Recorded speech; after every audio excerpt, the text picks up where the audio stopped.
Nous sommes mercredi 19 novembre 2025 à Yaoundé au Cameroun. Mesdames et messieurs, bonjour et merci d'être encore au rendez-vous du 10-12 le plus regardé en Afrique et un peu partout ailleurs. Nous ferons encore ce pourquoi nous sommes payés. Nous sommes payés pour vous donner l'information, rien que l'information, mais alors toute l'information. Nous sommes mercredi et comme vous le savez, tous les mercredis, nous pensons à tous ces Camerounais et à toutes ces Camerounaises qui sont allés à l'extérieur pour plusieurs raisons. Mais à notre niveau, nous avons la ferme conviction que pour bâtir une vraie nation, pour bâtir une nation camerounaise forte, on a besoin de tous ces enfants et de toutes ces enfants. Que ce soit ceux qui sont allés à l'extérieur ou alors ceux qui sont à l'intérieur du pays. Ce matin, une question taraude notre esprit. Le Cameroun se fera avec ou sans sa diaspora? Le Cameroun se construira avec sa diaspora ou non? C'est la question que nous soumettons dans le cadre de votre programme ce matin. Mais avant tout cela, nous aurons déjà accueilli la très étincelante Claudia pour une balade informationnelle. On vous aura également déjà donné votre dénonciation, comme d'habitude. Une dénonciation, je vous suggère d'écouter avec grande attention parce que nous aurons encore un cas flagrant d'abus ayant même d'ailleurs conduit à un décès. Un Camerounais finalement a succombé. Ne ratez pas cette dénonciation de ce matin. Parce que vous regardez Info TV, on ne le dira jamais assez. Vous êtes des téléspectateurs privilégiés. Appelez-moi Perfecto. Je modère. Professeur Claude Noubissé, bonjour. Bonjour, monsieur Parfa ici. Bonjour aux copanélistes et bonjour à vos millions de téléspectateurs. Comment tu vas, professeur? Ah là, je vais très bien, Je me bats pour aller bien. Il faut se battre, toujours se battre. Hein. C'est dire bien que les lendemains seront toujours meilleurs. L'espoir fait vivre. Tout à fait. L'espoir fait vivre. J'aimerais déjà saluer une personne qui vous aime spécialement. Ah bon? Ça vous assure, vous faites des choses incroyables. Je voulais vous demander quel est votre secret parce que j'ai rencontré plusieurs personnes qui me disent qu'elles vous suivent de manière méthodique. C'est-à-dire que vos émissions, et je préfère parler de cette situation parce qu'elle me dit que chaque soir qu'elle revient, si elle n'a pas regardé l'émission le matin à 10h, elle regarde la rediffusion à 22h30. C'est-à-dire que tous les jours, elle dort à partir de minuit 30. Je lui ai dit, mais attends, mais qu'est-ce que... C'est pas la première fois, j'ai une famille qui m'a également dit la même chose que votre... J'ai dit, mais comment il fait tant, il a tant de followers, comment les gens le suivent comme ça? Alors, monsieur Parfa, ici, quel est votre secret? Si je vous donne le secret, il ne sera donc plus un secret. Vous voulez devenir journaliste, il vous pose la question, pas seulement vous qui posez les questions. Non, je vous dirai en off. Hein. Voilà. Mais maintenant, paix à son âme, hein, j'ai rencontré le directeur, l'ancien directeur général de la Nord, il y a pratiquement 4 ans. Et c'était au palais présidentiel, il y avait une cérémonie de ce côté, je pense que c'était la présentation des vœux au président de la République. Et Feu Boto Angon se rapproche de moi. Il me dit bonjour Perfecto. J'ai dit bonjour monsieur le directeur général. Il me dit ben parfait, pourquoi tu fais en sorte que je n'arrive plus à dormir? Oh là là. J'ai dit ben DG, qui suis-je pour faire en sorte qu'un aussi grand DG ne puisse plus dormir? Il me dit que tous les matins, lorsqu'il est dans son bureau à 10h, il est saturé par les dossiers. Il doit travailler, donc il ne peut pas regarder l'émission. Mais quand il rentre, il est obligé d'attendre la rediffusion à 22h30. Oui. Conséquence, depuis de longs mois, il dort à partir de minuit 30, 1h du matin. C'est à cause de moi. Il me dit, pourquoi tu tortures ton papa? En fait, la spécificité de cette dame, de cette situation, c'est que elle me dit qu'elle vous suit partout. Et moi, j'ai dit, mais comment ça? Elle me dit que non, c'est qu'elle vous aime beaucoup. Ah bon? Ah ben... Et c'est pas la première, Elle m'aime bien. Elles sont tellement nombreuses. Bon, disons qu'elle aime mon travail, hein, bon, pas forcément moi. Je n'ai pas demandé, si c'est le travail. Je n'ai pas demandé si c'est le travail. Je me suis contenté d'écouter. De toutes les façons, bonjour à cette dame. Hein. Comment elle s'appelle? Bon, je ne suis pas entré dans les... Vous ne voulez pas donner, vous n'êtes pas entré dans les détails. C'est pas grave. En face de vous, nous allons accueillir notre invité permanent, l'homme à la voix singulière. Il s'agit de Alain Douk. Alain Douk, bonjour. Bien le bonjour, parfait. C'est un plaisir d'être là dans le cadre de notre programme journal. Ce mercredi, comme d'habitude, nous allons traiter des problématiques autour de la diaspora. Je salue Mes co-discutants déjà installés, je salue nos artisans de l'ombre. Je salue de même le top management du média et nos millions de téléspectateurs à travers le monde, tant en télévision que sur toutes les autres plateformes. Alain, donc, vous allez bien? Oh, parfait, vraiment. Bon, on va bien, hein, il faut faire le travail, il faut toujours faire un effort. Oui. Hein. Parfois, on vient avec des frustrations, parce qu'on reçoit des dénonciations, on lit certaines dénonciations en ligne, des choses qui ne vont pas, et quand on a la charge de les porter, ça, c'est pas facile. Alain, donc, des gens ont des problèmes. Hein. Les gens ont des problèmes. Les gens ont des problèmes. Nous le disions déjà ici il y a quelques semaines. Par moment, nous avons souvent l'impression que nous souffrons beaucoup. Et nous nous lamentons même, nous en voulons au Seigneur Dieu Tout-Puissant. On dit, Seigneur, pourquoi tu me fais ça? Mais quand tu écoutes les problèmes des autres personnes, tu as l'impression que tu es un enfant béni. Un privilège. Quand tu vas à l'hôpital, tu as l'impression que tu es un enfant choisi. Quand tu vas à la morgue, vraiment, tu arrêtes de te plaindre. Je suis allé à l'hôpital une fois, j'ai raconté ça il y a quelques semaines, je le redis encore. Moi, j'avais mal au pied. Je suis allé à l'hôpital, j'ai vu un autre cas. J'ai dit, ici, arrête ça, tu n'es pas malade. Et ne fais plus jamais ça, tu n'es pas malade. Voilà un vrai malade. Voilà un vrai malade. Donc, vraiment, disons merci au Seigneur tous les matins. Lorsque tu as la chance de te lever, tu peux parler ici et rentrer. Il y en a qui veulent bien se lever, mais qui n'en peuvent plus.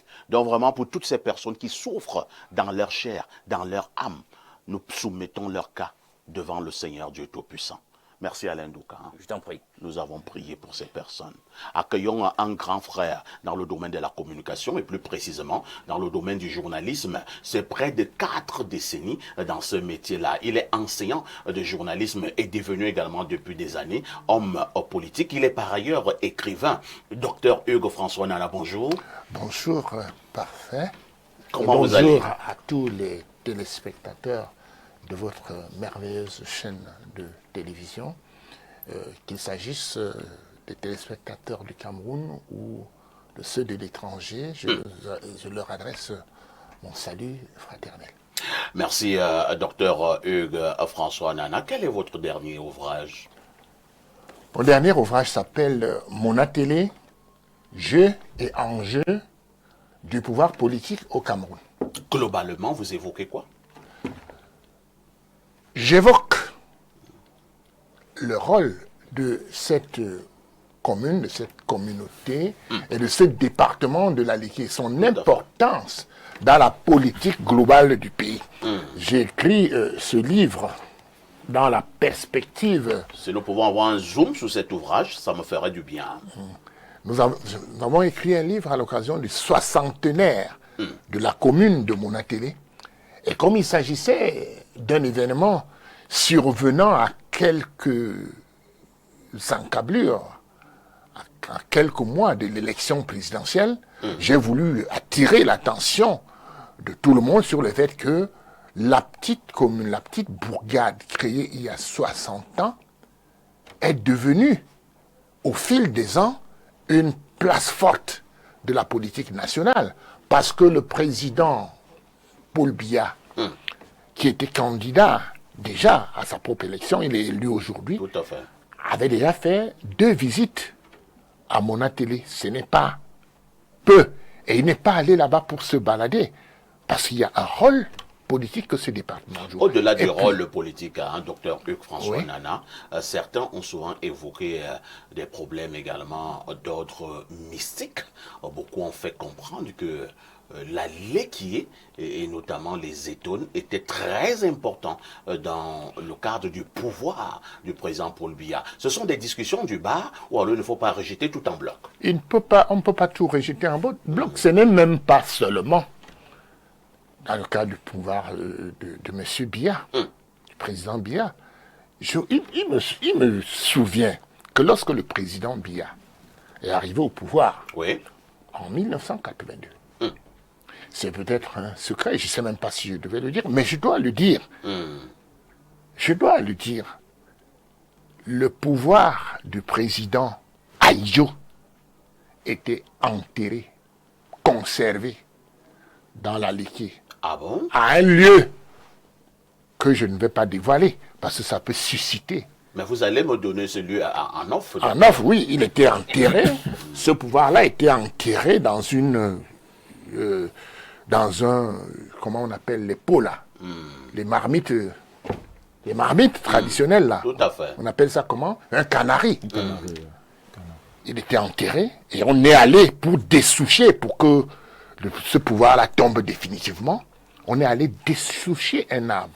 Et on a pris cet arbre, ce canari-là, on l'a enlevé et il était plein de sang. Ah bon? Et c'était du sang comme si on avait égorgé un mouton il y a 2 ou 3 minutes. C'est un sang qui chauffait Le encore. pouvoir d'Amadou Ahidjo. Oui, il était là. On allait le déterrer dans Dessouché. Dessouché. Parce que, Il fallait passer le pouvoir au président pour lui. oui. Et je peux vous dire que ce pouvoir du président, bien, je ne veux pas révéler tout ici. Vous savez que c'est quand même... Je vous suggère justement de ne pas tout révéler. Hein. Je ne peux pas tout révéler. Parce que vraiment, quand on demande aux gens de passer à mon atelier, moi, j'ai dit ça, mais les gens ne comprennent bien pas. compris. Ils n'ont pas bien compris. Si vous voulez accéder au pouvoir à Yaoundé, venez à mon atelier. Ah bon? Je le dis encore là maintenant. C'est vrai que, C'est mon atelier qui donne le pouvoir politique au Cameroun. en tout cas, je dis que c'est un élément, moi je ne suis pas, c'est un des éléments que moi je ne peux pas négliger. Je suis sociologue. Et pourquoi le président, Attendez. cette fois-ci, n'est plus allé à Il mon n'est plus atelier, allé. alors qu'il avait été annoncé à mon atelier? Ah non, non, il y a le voyage à Maroua, il y a eu quelques petites choses sur le plan. Bon, c'est pas à moi de dire ça, mais il n'a pas été encouragé parce que, par les conditions de son propre voyage, vous savez que son avion même avait eu un petit problème. Vous le savez.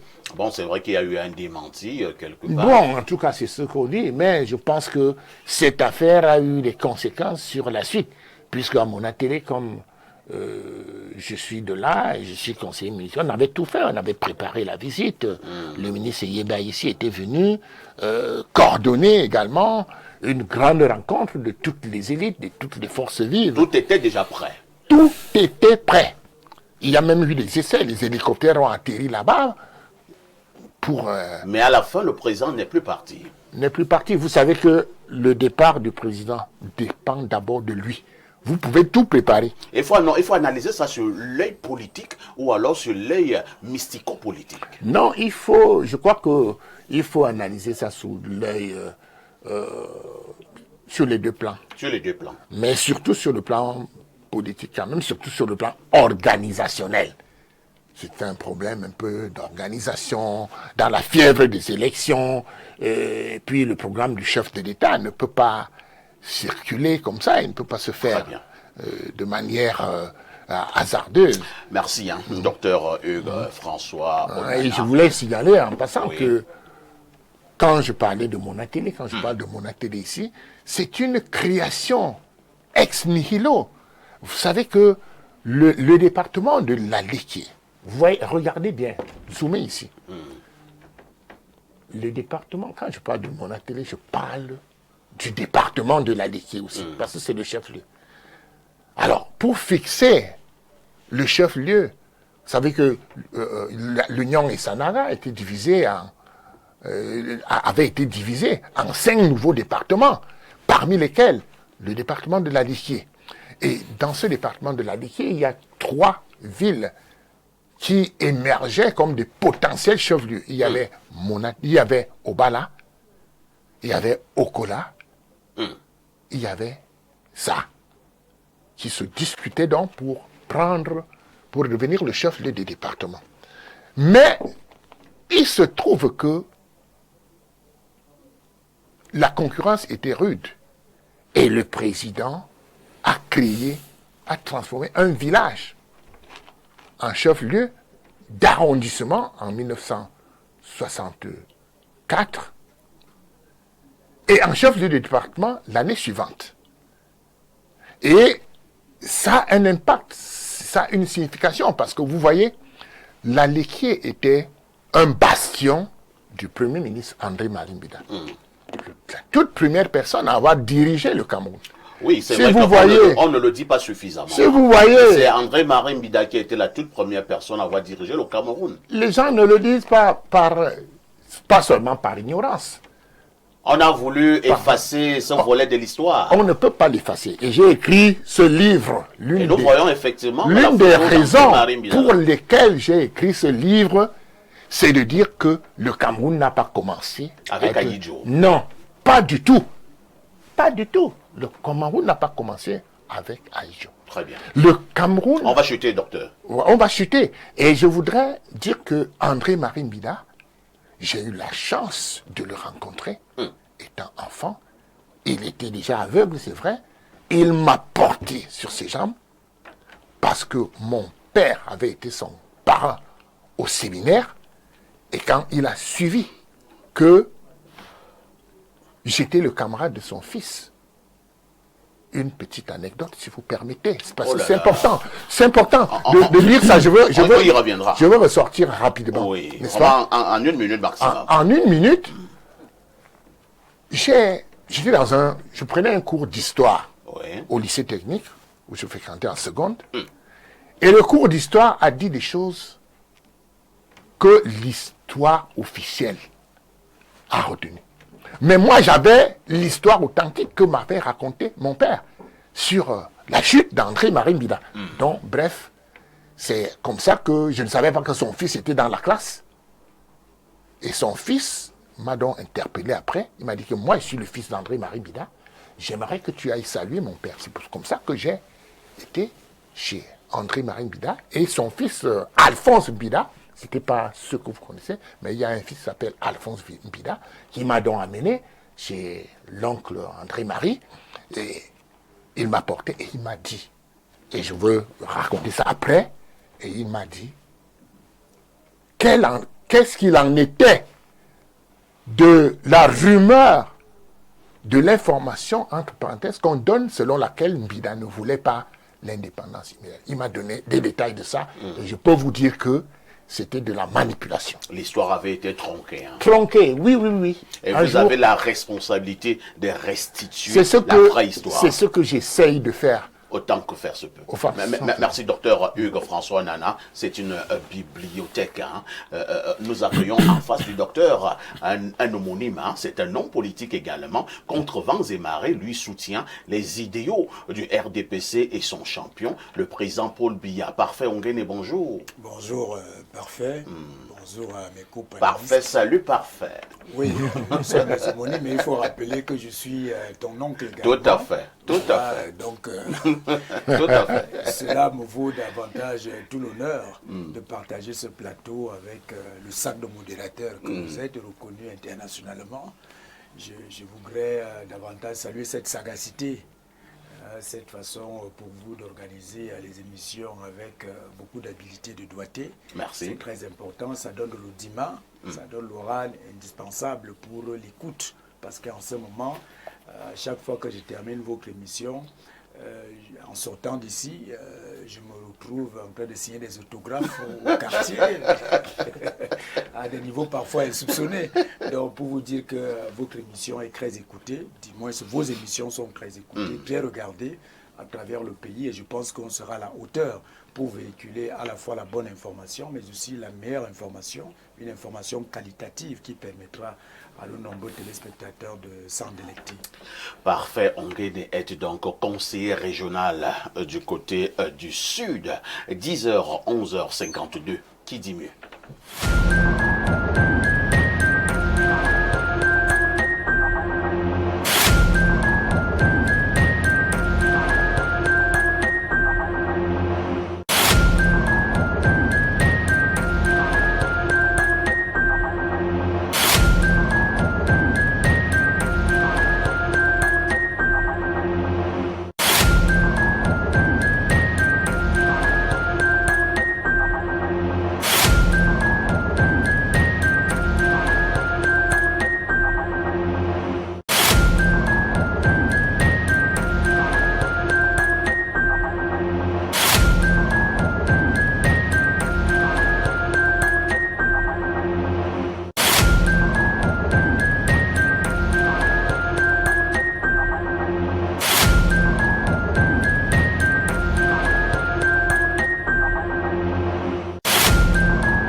Nanja, bonjour. Bonjour Parfait ici, bonjour à tous les téléspectateurs. C'est un plaisir de vous retrouver.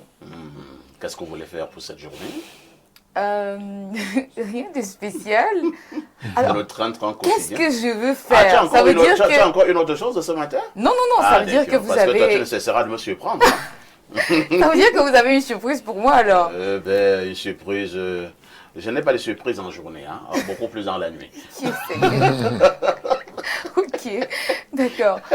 Parfait ici, je souhaite qu'on vienne en aide à un citoyen camerounais qui semble être en détresse. Il dit que sa cote de popularité a baissé chez les femmes. Donc, oui, il veut que je lui passe un bonjour particulier, question de relever un peu le niveau. Il s'agit de qui? Il s'agit de Manos Patrick.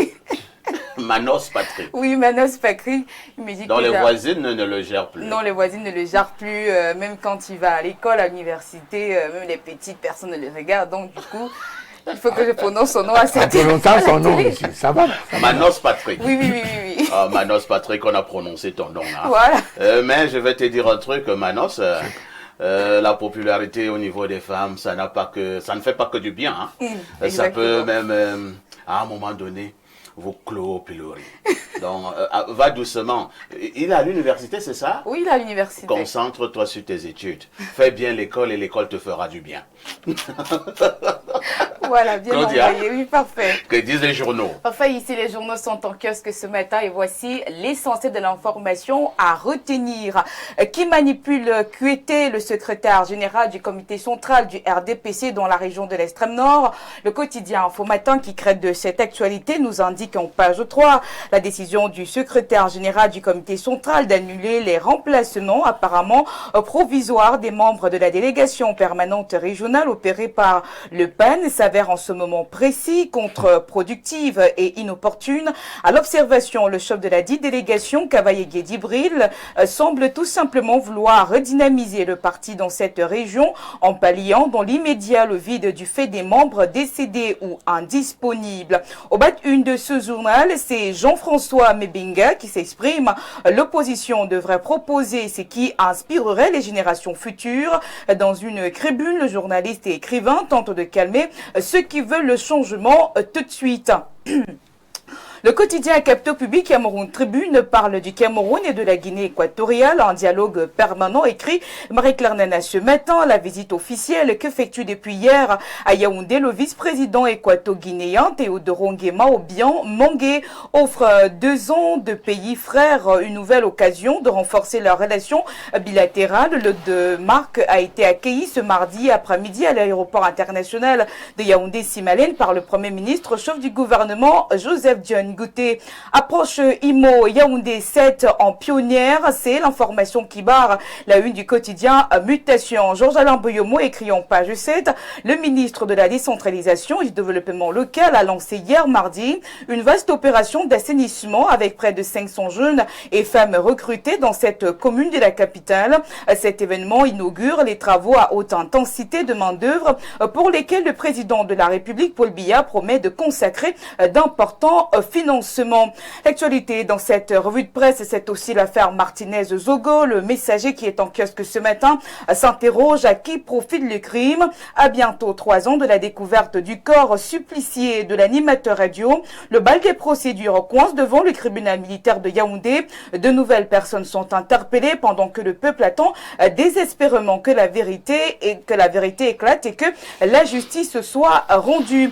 Le quotidien régional d'information du Nord Cameroun, le du Sahel, qui est en kiosque ce mercredi, parle de la crise post-électorale. Guy Baguetama nous faire parvenir ses inquiétudes qui planent autour des recettes douanières dans le Nord. Lire la page 4 pour en savoir davantage sur cette actualité. Réouverture des concours, les instituteurs crient à l'injustice, écrit la Nouvelle Expression ce matin. Les enseignants sortis des écoles normales, des instituteurs, ont saisi le Premier ministre pour dénoncer leur marginalisation dans la réouverture des concours directs annoncés par Paul Biya. La page des hautes parfums de cette actualité. Je clôture cette revue de presse avec l'économie quotidien qui fait des perspectives vers une nouvelle baisse des recettes pétrolières en 2026. Un recul envisagé dû à la combinaison de plusieurs facteurs et qui aura une incidence sur les finances publiques. L'information est donc à lire dans ce journal paru en kiosque ce matin par Faïssi. Merci Claudia pour toutes ces informations fraîches parues donc en kiosque au Cameroun. Allez au niveau des kiosques, ne soyez pas des simples titrologues. Le prix du journal au Cameroun, c'est 400 francs CFA. C'est le moins que le prix d'une bière. Exactement. Claudia, Oui, parfait. on se dit à demain 10h. À demain 10h, bonne suite d'émission. N'oublie jamais le conseil, Claudia. Petite Claudia, tout ce qui brille n'est pas or, ma petite reste très très prudente. Claudia, j'ai l'impression que tu n'appliques plus véritablement ce conseil. Comment ça? Qu'est-ce qui vous fait penser Ça ça? me dérange beaucoup. Non. Claudia, n'oublie jamais le conseil. Petite Claudia, tout ce qui brille n'est pas or. Ma petite reste très très prudente. Que ce ne soit pas une récitation. À tout de suite pour la suite.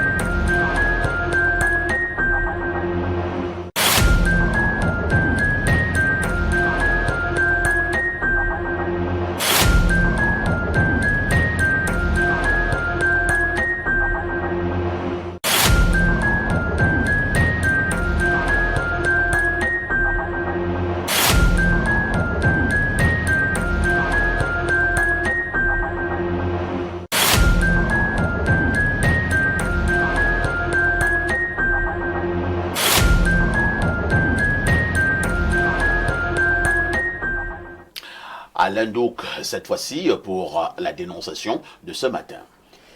Parfait. J'aurais pu en ce matin faire une autre dénonciation. J'en avais une sous la main. Parce que la plupart du temps, quand on doit faire ce genre de dénonciation, les gens se disent « Ah, bah, c'est trop gros. Ces gens, les multinationales, faut pas parler d'elles, etc. Elles ont là d'éculer des pans de notre souveraineté. Ça n'a rien à voir avec le Cameroun, c'est la réalité à travers le monde. Mais à un moment, quand on exacerbe la justice, il faut prendre sur soi d'être courageux et de dénoncer des injustices, de dénoncer ce qui va de travers. Parce que partout où l'argent devient roi, il n'y a pas d'avenir pour la justice. Nous avons cette offre commerciale chez les opérateurs de téléphonie mobile. Quand vous êtes coincé, quand vous êtes à sec, vous êtes à court, vous avez la possibilité d'emprunter du crédit de communication GSM ou le crédit donné. Et vous allez rembourser plus tard, parfois, je crois bien, avec des intérêts. Lorsque vous allez réaffecter votre compte, recharger votre compte, comme on dit. L'histoire, c'est qu'en réalité, l'offre commerciale en question est la propriété intellectuelle de quelqu'un. Au départ, c'est la méthode Help Me, le découvert téléphonique. Protégé à l'associé Ladra. Propriété intellectuelle et création d'un jeune Camerounais qui certainement nourrissait des aspirations de voir changer sa vie au travers de son œuvre. Oui. Rien n'y a fait. Il a protégé l'œuvre et il est allé voir les deux principales multinationales de téléphonie mobile au Cameroun. Il a dit, j'ai une offre magnifique, etc. On a pris l'offre en question, sa propriété intellectuelle, sa création. On l'exploite depuis 2011 et on ne lui a rien donné, rien reversé en termes de droits d'auteur. C'est pas possible. Vous êtes sérieux là? Je suis sérieux. Puis on dira que la jeunesse camerounaise, elle a l'art de se plaindre pour rien, elle ne veut pas créer, elle ne veut pas faire ci, elle ne veut pas faire ça. Voilà un cas patent d'injustice de quelqu'un qui a créé, qui a pensé, qui a contribué et qui attendait être rétribué et n'a rien eu. Si ce n'est la frustration, le mépris qui est propre la plupart du temps aux gens qui sont puissants. Et les multinationales, elles sont puissantes. Alors, on a exploité l'œuvre. On ne va pas accuser la justice camerounaise parce qu'elle a fait son travail, il faut le dire. Ah oui, il y a eu une décision de justice qui interdisait aux opérateurs, bon, s'ils ne veulent pas payer ses droits, de ne pas exploiter son œuvre. Et habituellement, vous le savez, quand on est trop puissant, on sait se défiler. Et c'est ce qui s'est passé. Alors, là où le bas blesse vraiment, c'est que le jeune homme ne s'est pas remis de voir comment depuis 2011, son œuvre est exploitée. Vous vous tirez le diable par la queue pendant qu'on brasse des milliards à longueur de journée sur votre propriété intellectuelle. J'essaye de me dire, transposons-nous quelques secondes à sa place, qu'on connaît l'argent que brassent ces gens. Vous continuez de tirer le diable par la queue pendant qu'on vous rit à la barbe comme ça en utilisant votre œuvre, etc. Très douloureux. Alors, d'après des sources, il n'a pas pu supporter ça. Vous connaissez la plupart du temps, vous allez faire une dépression, parfois les gens font des AVC, etc. Ils réfléchissent trop, ils sont tristes. Et vous savez que votre état mental impacte forcément par la suite sur votre équilibre physique, c'est démontré. Donc la santé, la plupart du temps mentale, peut vraiment altérer tout le reste sur le plan biotique. Donc finalement, il n'est plus de ce monde, il laisse Il est mort? veuve. Oui, il est mort il y a quelques mois. Il laisse une veuve et il laisse des orphelins. Oh, yeah. C'est lamentable. D'accord.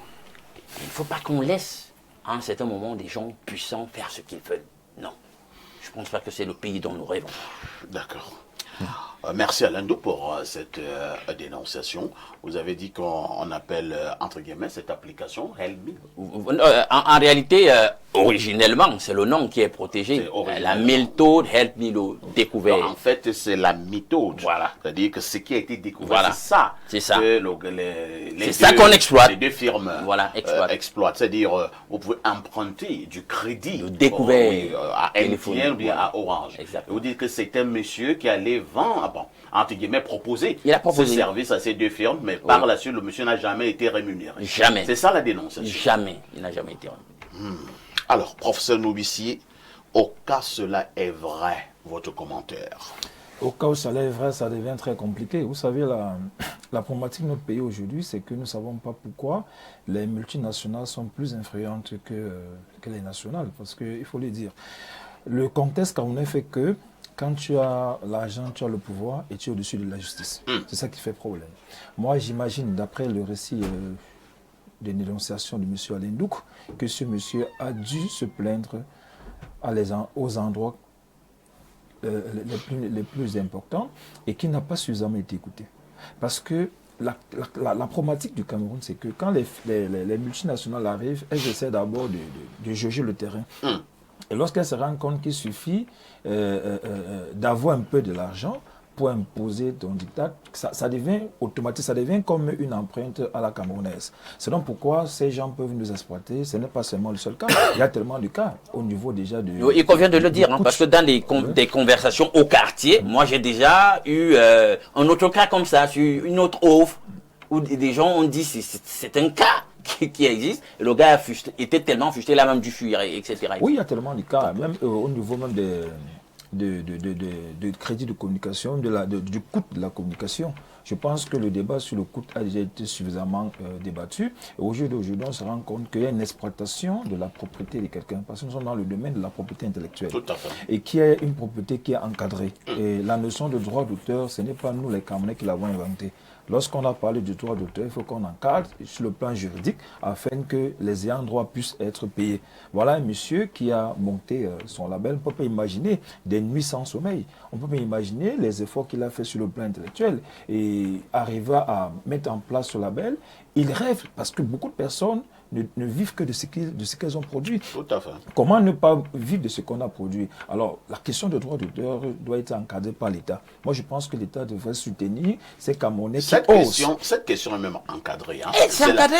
Au Cameroun, on pourra même dire qu'on est suffisamment avancé. À l'époque, on ne connaissait que la société qui devait payer les droits d'auteur des artistes musiciens, ce qu'on appelle dans la loi 2000 la catégorie B, art musical. Mais le Cameroun Cameroun a même évolué. On a élargi à d'autres créateurs des œuvres des esprits. Voilà pourquoi vous avez maintenant la Socilatra, vous avez la SCAP et vous avez l'autre structure que j'oublie. Parce qu'il y a maintenant 4 sociétés.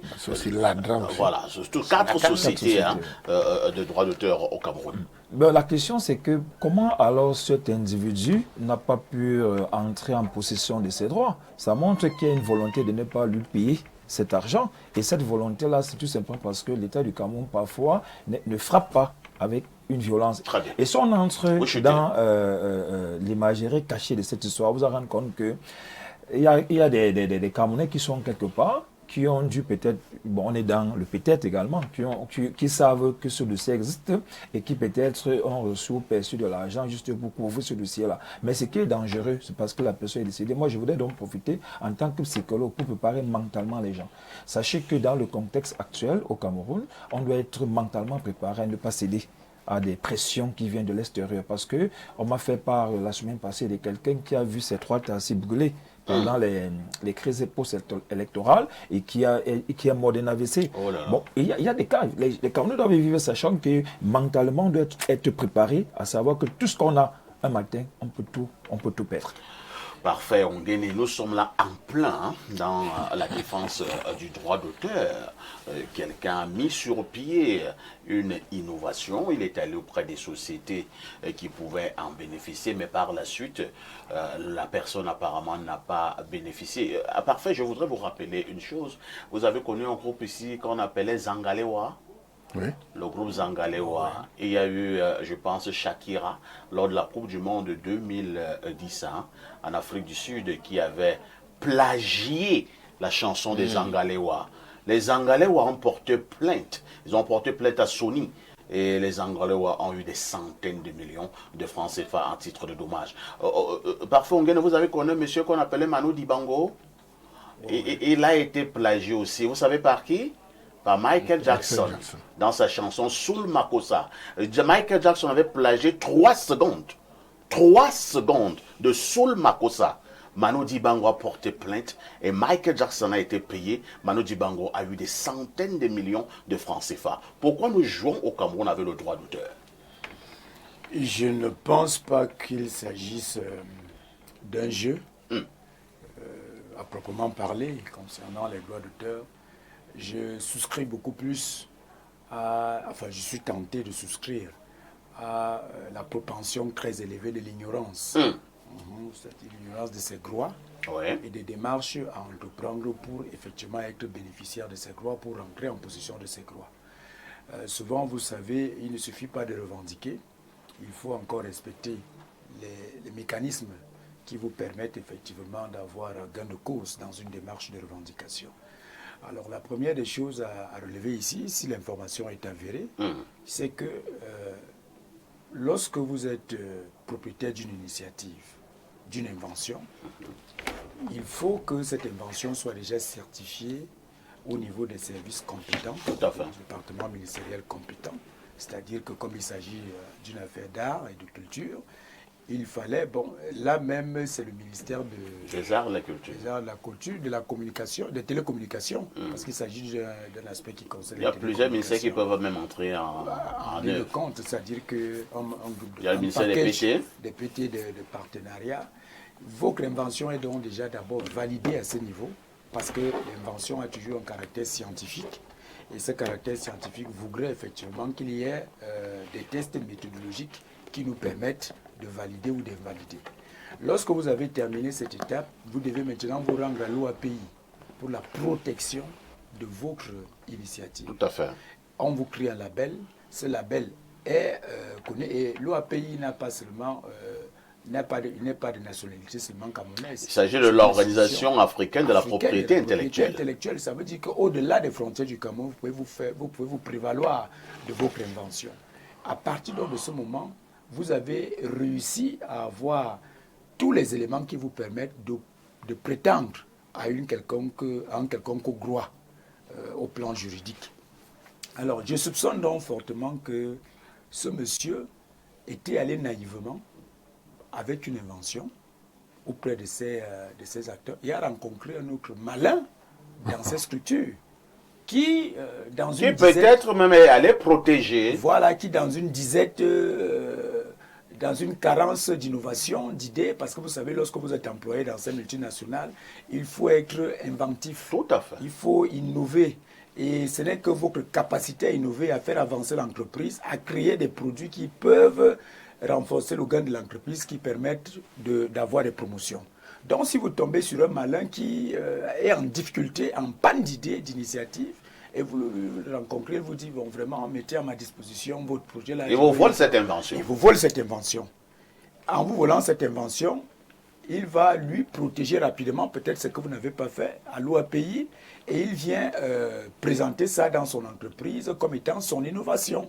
Il change juste quelques données pour que ce ne soit plus identique. Voilà, et il va présenter à sa hiérarchie, on valide, et le projet est là. Maintenant, quand vous arrivez pour prétendre à des revendications, c'est tout à fait normal que la multinationale vous ignore, puisque la multinationale n'a aucun concret avec vous. Bon, est-ce qu'on dira que c'est tout à fait normal que la multinationale vous ignore? La multinationale peut quand même mener des enquêtes. Non. On se dit que, est-ce que c'est un fou qui est venu du quartier et commencer à revendiquer des choses ici? Écoutez, le monde des affaires est un monde vicieux. On doit encourager ça.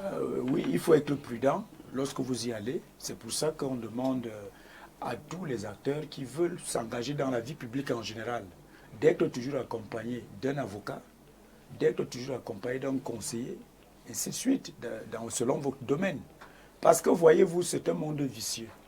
Dans ce monde-là, les plus forts viennent à vaincre les plus faibles.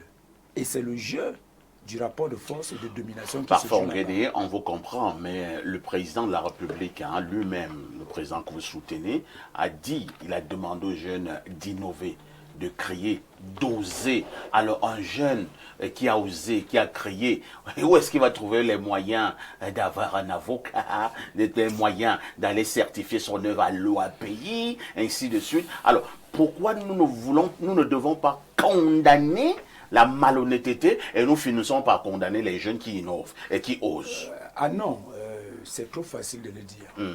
Vous savez, le président Biya arrive au pouvoir en 1982 et il a pour ambition de diriger un état de droit. Tout à fait. Un état de loi, un état où l'égalité des chances, l'égalité devant la loi est une prescription républicaine, mais il va se trouver que c'est tout le monde qui s'engage dans cet état de droit en connaissance de cause. Comme pour dire, nul n'est censé ignorer la loi que vous connaissez. Alors, si vous n'avez pas les capacités de vous approprier en réalité le cadre normatif du secteur dans lequel vous voulez vous engager, il va de soi que vous serez broyé par ceux qui maîtrisent l'exécution de ce cadre normatif. On va chuter. Nous condamnons, oui, nous condamnons certainement, si les faits sont avérés, nous condamnons peut-être ce qui s'est passé, mais je soupçonne que le monsieur a été victime de son ignorance et que cette ignorance-là a fini par payer. On va condamner la multinationale, mais je vous dis, la multinationale c'est un tout, mais je soupçonne plutôt qu'à l'intérieur de la multinationale, il a eu affaire à un malin qui a abusé de lui tout simplement. Et les artistes et tous ceux qui sont engagés dans les œuvres de l'esprit savent très bien que sont victimes de ce genre de choses tous les jours. C'est-à-dire que vous composez votre chanson au quartier et vous allez présenter cette chanson à quelqu'un qui vous fait... Et la personne trouve plutôt un autre artiste pour véhiculer votre chanson. On a connu ça récemment, la chanson de Viviane, dernièrement, quand il y a eu un conflit entre des Bordeaux et Malox. Vous savez qu'il y a une révélation, un monsieur je crois, originaire de Bafoussam, qui est arrivé pour dire en réalité, l'origine même de cette chanson, c'est moi. J'avais juste été dupé. Donc ce sont des cas, ce ne sont pas des cas singuliers dans ce milieu. Il faut juste que la jeunesse soit prudente. On avait connu le cas Papillon avec Épée Écho, voilà, pour une chanson. On a connu le cas à l'époque, il y a une quarantaine d'années, des vétérans d'Ongola C'était un groupe musical basé en Bourgada et Salabokono qui faisait partie des vétérans d'Ongolo. Donc voilà, selon une certaine histoire, il a cassé, entre guillemets, avec son groupe, alors qu'il chantait déjà cette chanson dans les vétérans. 2 semaines plus tard, Salabokono allait sortir la chanson au SAS. Et c'était un succès planétaire. Les vétérans d'Ongola n'avaient que l'alarme pour pleurer. On a dit, Salabokono, tu nous as eu. Docteur Hugues François Nana, nous parlons là du droit d'auteur. On a suivi tout ce que Parfongen a dit, hein? C'est très pertinent d'ailleurs, mais en même temps, où est partie notre honnêteté? Ce que j'ai observé, et ce n'est pas un jugement de valeur, c'est que l'honnêteté n'est pas la chose La mieux partagée. la mieux partagée sous nos climats. Le goût, l'appétit de s'emparer de tout, le désir de dévorer tout ce qui existe, de tirer pour tout ce qui bouge, prime maintenant sur les valeurs morales sur lesquelles doivent se fonder notre existence. Et il est donc aberrant, absolument aberrant, que des personnes ou des sociétés aussi structurées, aussi évoluées que la nôtre, se complaisent dans cette bassesse intellectuelle-là et morale, cette décrépitude. Il est donc temps, à mon humble avis, de revenir sur ce que moi j'appelle les valeurs éternelles. Il faut que ces valeurs éternelles priment sur des valeurs matérielles. Et c'est ça tout le problème de notre société. Nous ne pouvons pas, par exemple, consacrer une personne parce qu'elle a de la valeur. Nous consacrons un tel ou tel parce que cette personne-là a tel ou tel appui, a tel ou tel lien, ou a telle ou telle force de frappe. Force financière. En matière financière. Je pense que nous devons. Il y a beaucoup de gens qui ont pensé que, par exemple, pour que les jeunes, parce que moi je me plains beaucoup pour les jeunes là. Si moi on m'avait demandé de payer lorsque j'entrais en 1982 à l'école de journalisme. Vous allez trouver cet argent? J'allais trouver ça où? Et vous ne serez pas devenu le grand journaliste que vous êtes devenu. Bon, c'est vous qui dites que je suis grand C'est journaliste. une vérité. Bon, mais, merci beaucoup. Mais je parle d'école de journalisme parce que je suis un des ressortissants. Bon, et on peut parler de toutes les autres écoles, la Polytechnique, le QC, ENAM, et ainsi de suite, surtout celle-là, où nous avons appris, je n'ai pas vérifié, hein, nous avons appris que pour aller dans telle ou telle école, il faut débourser telle ou... Moi, je pense que c'est des choses contre lesquelles nous devons nous insurger d'abord nous-mêmes. C'est-à-dire, et quand vous-même, le parent, vous prenez votre argent et vous allez donner pour que votre enfant passe un examen. Je crois que nous-mêmes, nous avons une part de responsabilité. Très bien. Il est donc, et je veux chuter par là, il est donc aujourd'hui tout à fait nécessaire de revenir sur les valeurs. À l'orthodoxie. À l'orthodoxie. Et de savoir que l'argent n'est pas la valeur suprême.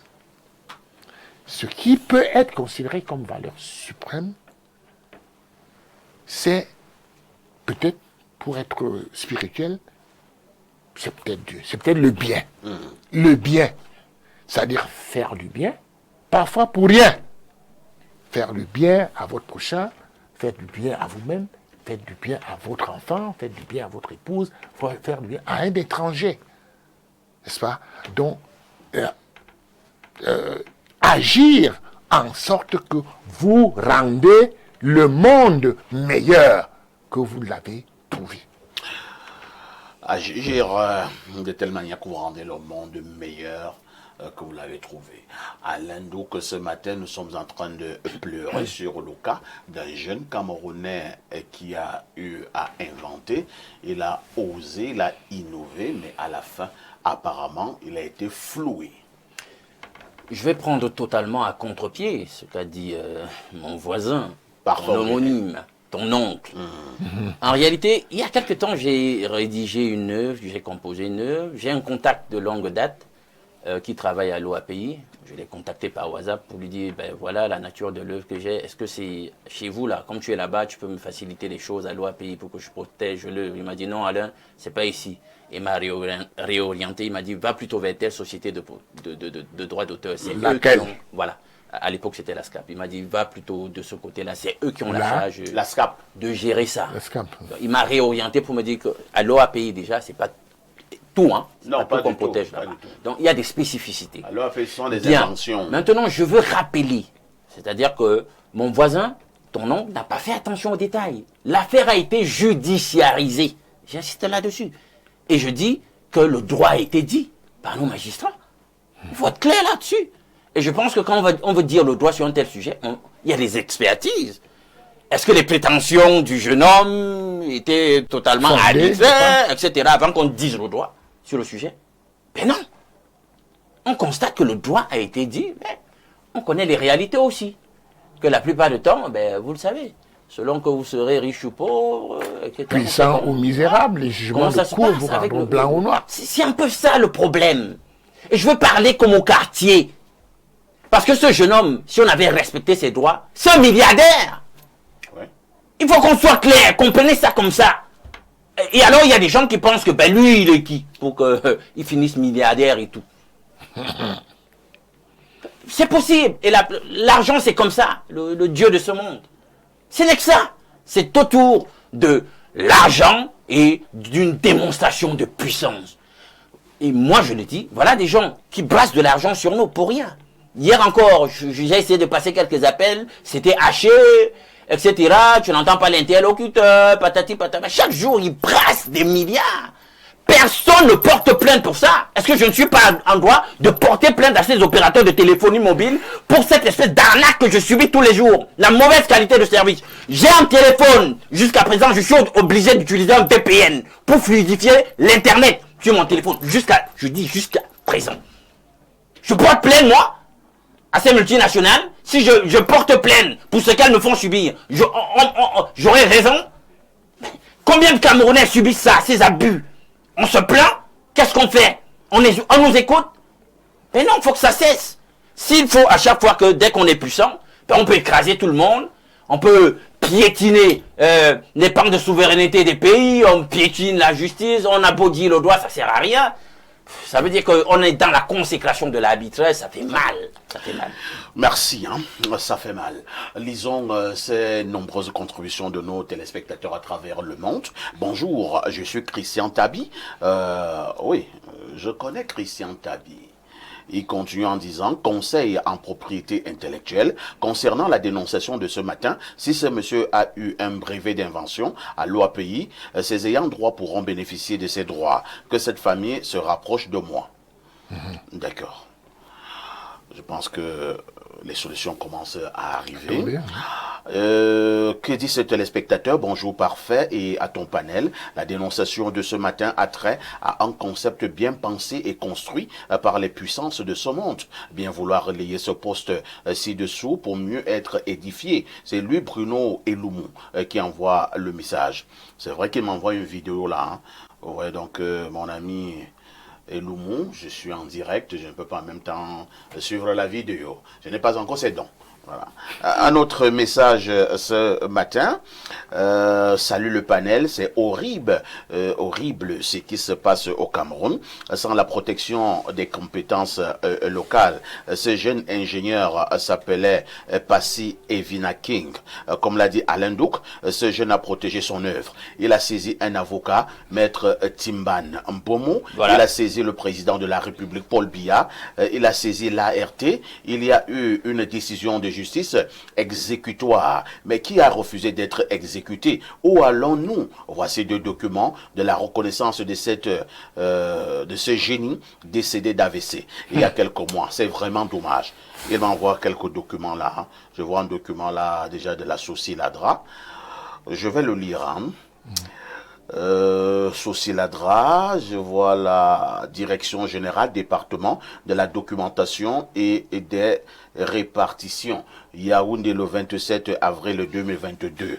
Attestation de membres. Je sous-signais monsieur Alphonse Bombogo, directeur général de la Société civile des droits de la littérature et des arts dramatiques, Sociladra, atteste que monsieur Passy Evina et King Stéphane, ingénieur en marketing et stratégie commerciale, affilié à la Sociladra depuis le 6 septembre 2011, est effectivement auteur d'un concept commercial dont l'œuvre s'intitule L'était une fois la méthode Help Me, le découvert téléphonique, en foi de quoi la présente attestation est délivrée pour servir et valoir ce que de droit. Fait à Yaoundé le 27 avril 2022 et c'est signé du chef de département de la Sociladra. J'ai un autre document là que quelqu'un m'envoie également. Je vous dis que Espace Miné, c'est la magie. Hein. Les gens m'envoyaient des documents. Moi, je n'étais pas au courant de cette affaire quand j'entrais dans ce studio. Les gens m'envoient déjà des documents. Je vois un autre document du ministère des Postes et Télécommunications à monsieur le directeur général d'Orange Cameroun. C'est pour clouer mon bombo, hein. Donc, le ministère des Postes et Télécommunications a été saisi. Objet, litige Passy Evina King Stéphane contre Orange Cameroun, exploitation frauduleuse d'un compte Help Me. Et je vous épargne de la littérature. Donc même la tutelle a pris sur elle de leur dire, les gars... Cela signifie que sur Espace Miné, nous ne racontons pas les balivernes. Un autre message ce matin. Bonjour au meilleur modérateur du Cameroun et à tout son panel. Je souhaite que vous nous dénonciez aussi le vol que les Camerounais subissent du crédit foncier. Il faut qu'on nous explique où vont les 1% qu'on nous vole. Parce que pour avoir même un financement de ce côté, c'est le cardio.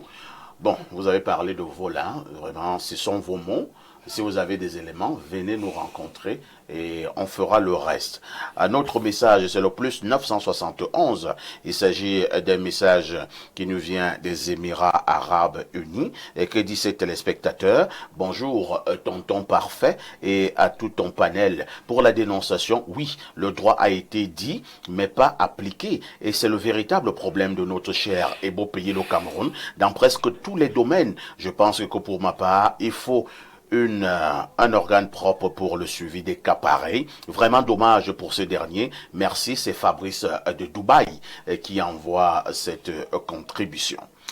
Nous allons prendre un autre message rapidement ce matin. Alors, quelques petits soucis avec ma tablette dernière génération. Trop de messages. Je vois encore cet autre message où quelqu'un m'envoie d'autres documents concernant toujours le même monsieur. Je pense que ce que nous allons faire est que, à notre niveau, nous avons mené une enquête. Nous allons continuer à mener d'autres enquêtes pour revenir sur ce plateau et vous donner la suite de cette affaire. Alors, je prends rapidement ce message. Que dit le téléspectateur? C'est le plus 974. C'est un message qui nous vient du Qatar. Bonjour, Perfecto. J'ai une très grande révélation à te faire.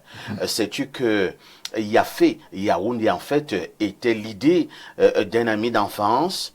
Cet ami dont je vais appeler X était allé rencontrer un responsable Y et lui avait fait part de ce projet. Et le responsable Y, intéressé par le projet, avait promis de le relancer. Grande fut la surprise de mon ami X de voir son projet être mis sur pied sans qu'il ne soit relancé. Après plusieurs plaintes, rien n'a abouti. Ça s'est passé en 2026. Je pense que cette affaire fera partie un de ces jours de vos dénonciations. Merci depuis le Qatar. Nous allons d'abord suivre cette affaire sur Orange et MTN Cameroun. Ça fait mal. À tout de suite pour la suite.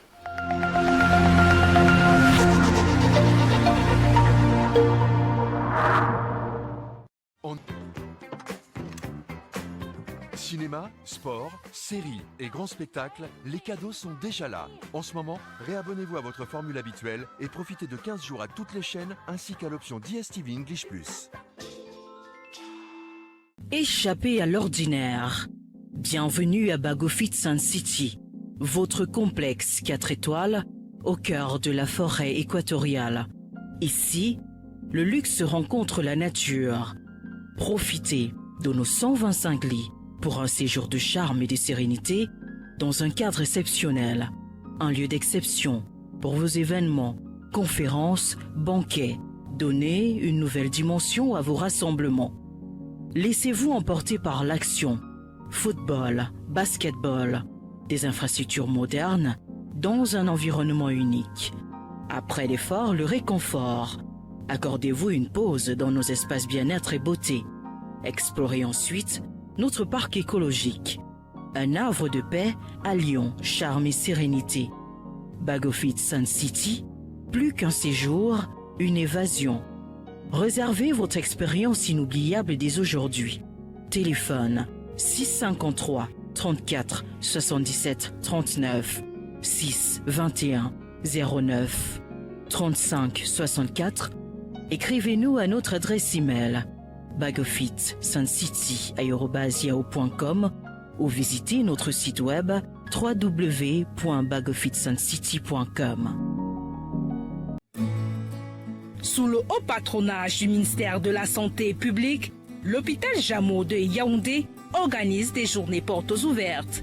Venez découvrir le nouveau visage de l'hôpital Jameau et vous faire soigner presque gratuitement.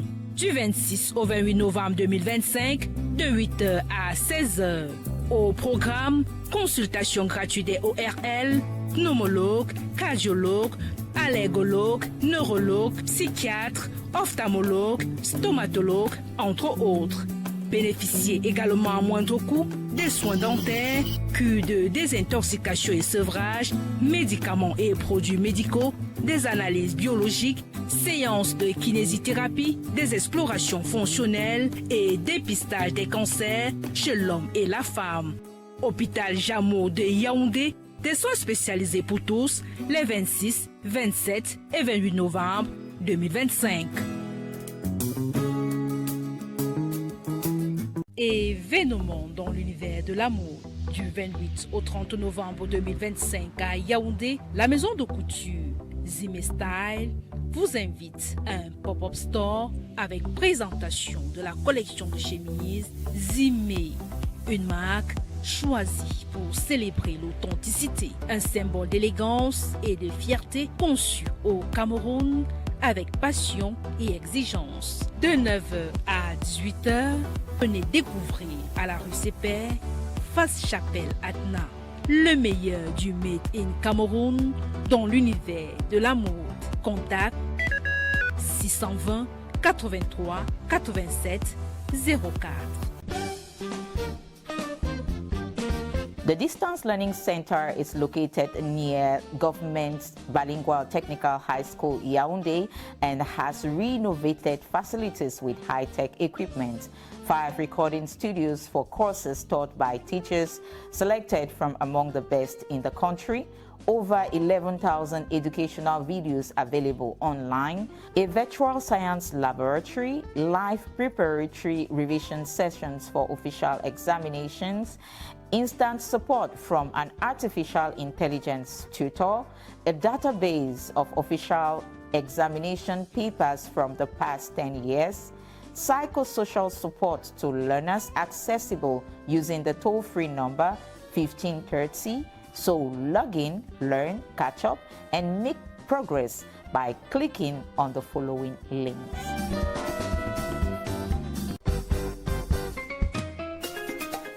Hey students, missed out on lessons recently?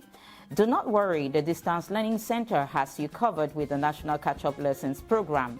From now to December 15, 2025, join us and get back on track in all your subjects. Whether you're revising for exams or filling in learning gaps, these sessions will help you build confidence and excel.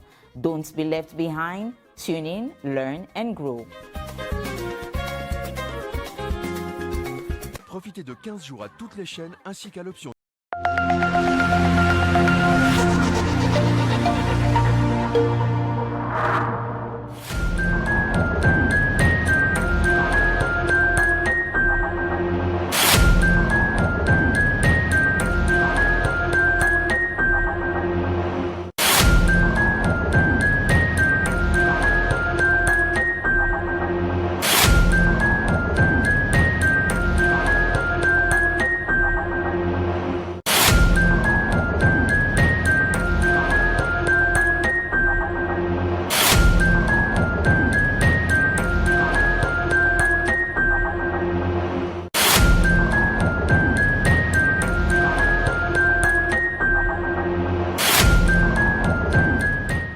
Le Makuma, bonjour. Bonjour, perfecto. Comment tu vas ce matin? Ah, grand frère, je me porte bien, surtout avec le King Filmic 24, la solution qui est devant moi ce matin. Et il y a vos produits qu'on reçoit déjà, hein? King Phoenix 24, la solution.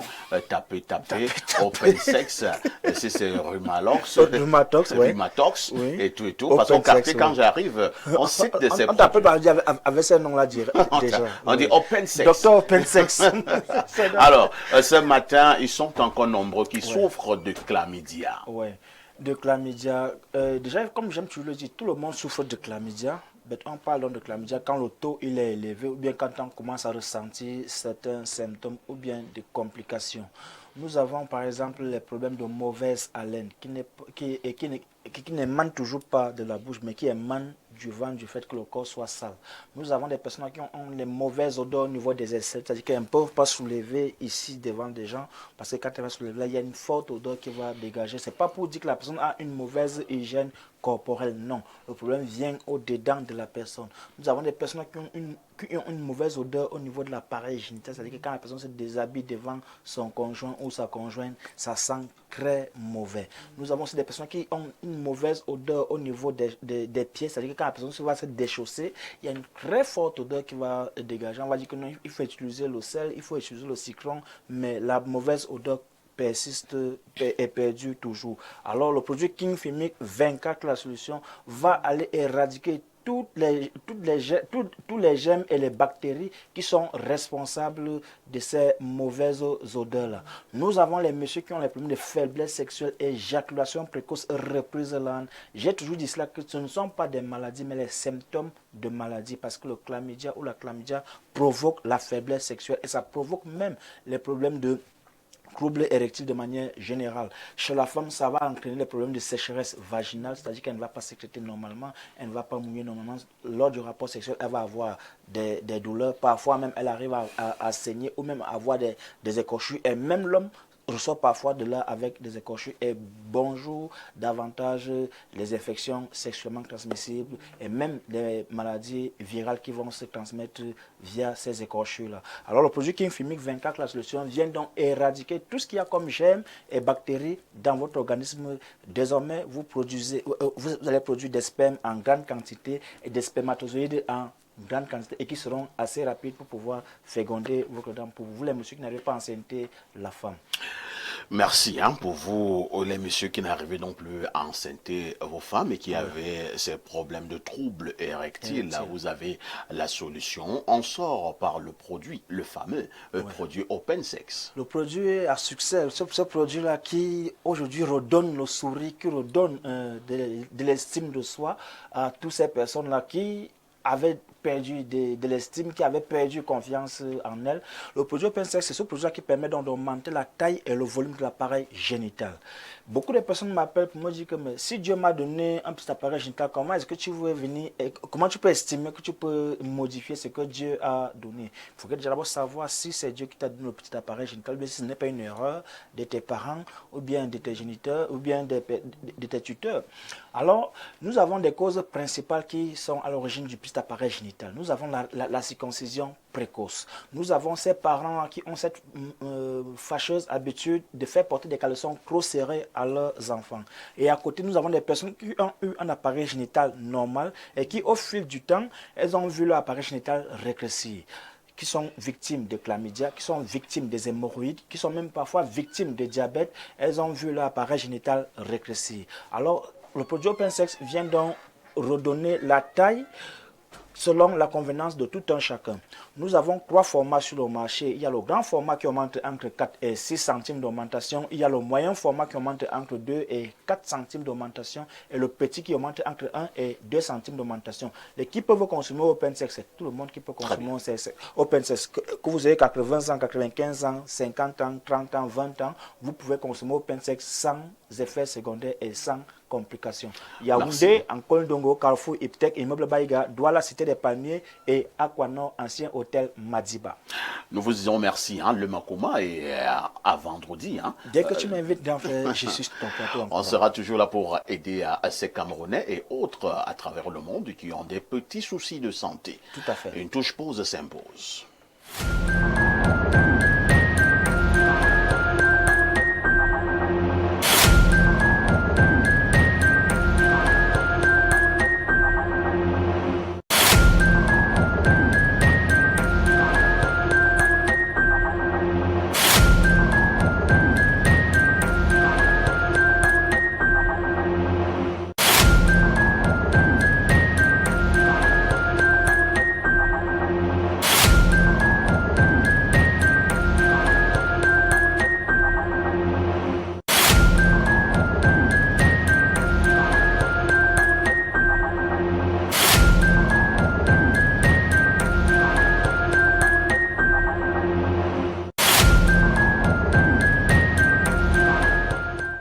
Le Cameroun se fera avec sa diaspora ou pas?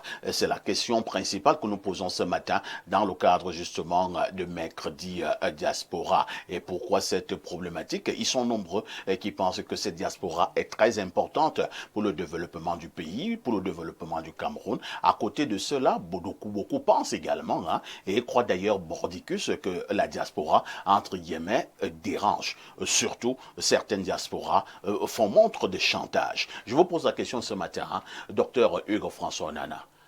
Le Cameroun se fera ou ne se fera pas avec sa diaspora? Il n'est pas possible d'imaginer un pays qui évolue sans sa diaspora. La diaspora fait partie intégrante de notre pays. Et il est tout à fait logique et légitime que cette diaspora-là entre dans le plan de vie, dans les plans politiques, dans le planning politique, dans la logique politique, dans le programme politique des princes qui nous gouvernent. Et vous venez de le dire avec beaucoup d'emphase et beaucoup de pertinence, qu'il y a des diasporas qu'on dit que la diaspora camerounaise dérange. Moi, je ne pense pas qu'il faille tout globaliser. Parce qu'il y a diaspora et diaspora. D'abord, il faudrait que les Camerounais retiennent que en dehors, au-delà des frontières du Cameroun, il y a 6 millions de Camerounais. À l'extérieur. À l'extérieur, c'est beaucoup. C'est ça qu'on appelle la diaspora. Vous ne pouvez donc pas cracher sur l'apport que pourraient avoir 6 millions de personnes. Vous savez qu'il y a des pays qui ont moins de 2 millions d'habitants. Qui ont moins de 2 millions d'habitants. Et quand votre diaspora est constituée de 6 millions de personnes, ça veut dire que c'est tout un pays qui se trouve à l'étranger. Donc je pense qu'il faut prendre la question de la diaspora très au sérieux. On le fait parce que c'est que dans la stratégie nationale, la SND 30, on a intégré les préoccupations relatives à l'insertion de la diaspora. Est-ce que le tout est d'intégrer les préoccupations de la diaspora, l'insertion de la diaspora? Est-ce que nous n'allons pas rester, docteur, sur des 20 mots, des 20 discours, juste pour la forme? Où sont les actes?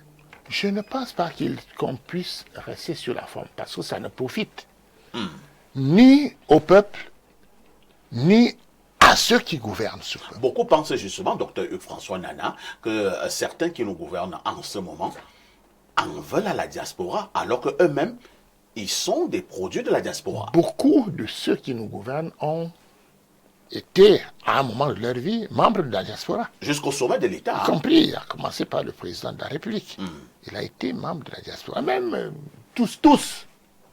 Je veux dire tous ceux qui occupent, en tout cas, pratiquement, je veux pas l'essentiel. L'essentiel, n'est-ce pas?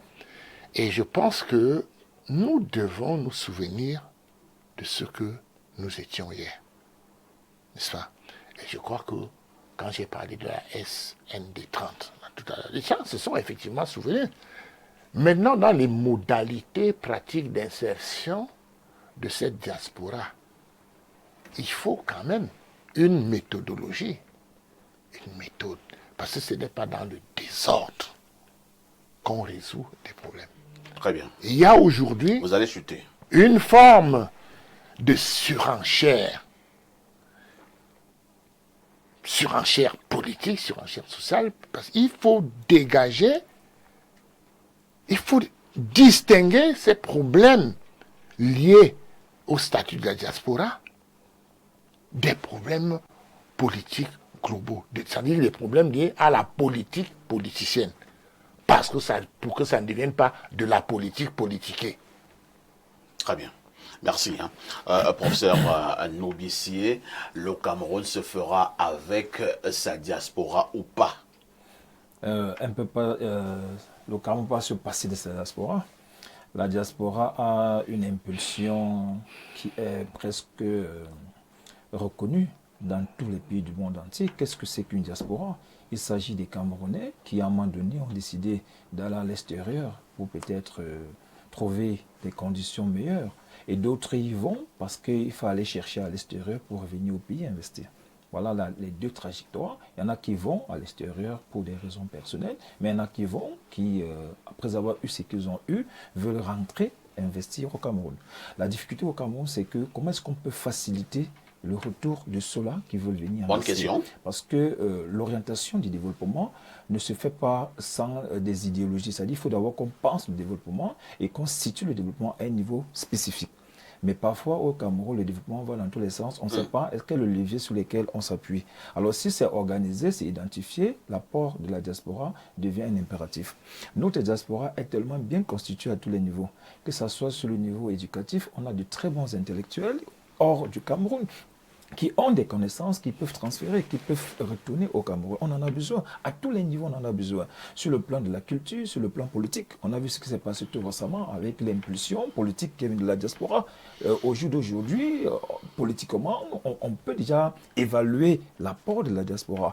Économiquement, c'est où le problème n'est pas bien encadré. Quand vous essayez de faire un bref tour de raison, vous vous rendez compte que, économiquement, l'argent que la diaspora envoie au pays ne sert pas pour booster l'économie camerounaise avec des idéologies bien connues. Sinon, pourquoi moi je pense à ce que la diaspora peut créer une banque de la diaspora pour faciliter l'empreinte, l'épargne et autres, afin que les retours sur investissement soit visible. Parce que lorsqu'on envoie l'argent pour les problèmes de nourriture, pour manger, pour la santé de la famille, à un moment donné, on ne peut pas voir l'impact de cet argent-là. Mais l'impact de ce qu'apporte la diaspora au Cameroun est beaucoup plus psychologique. C'est-à-dire qu'on sait aujourd'hui, quand vous avez un de vos enfants, le jour qu'il voyage pour aller en Europe, vous êtes soulagé.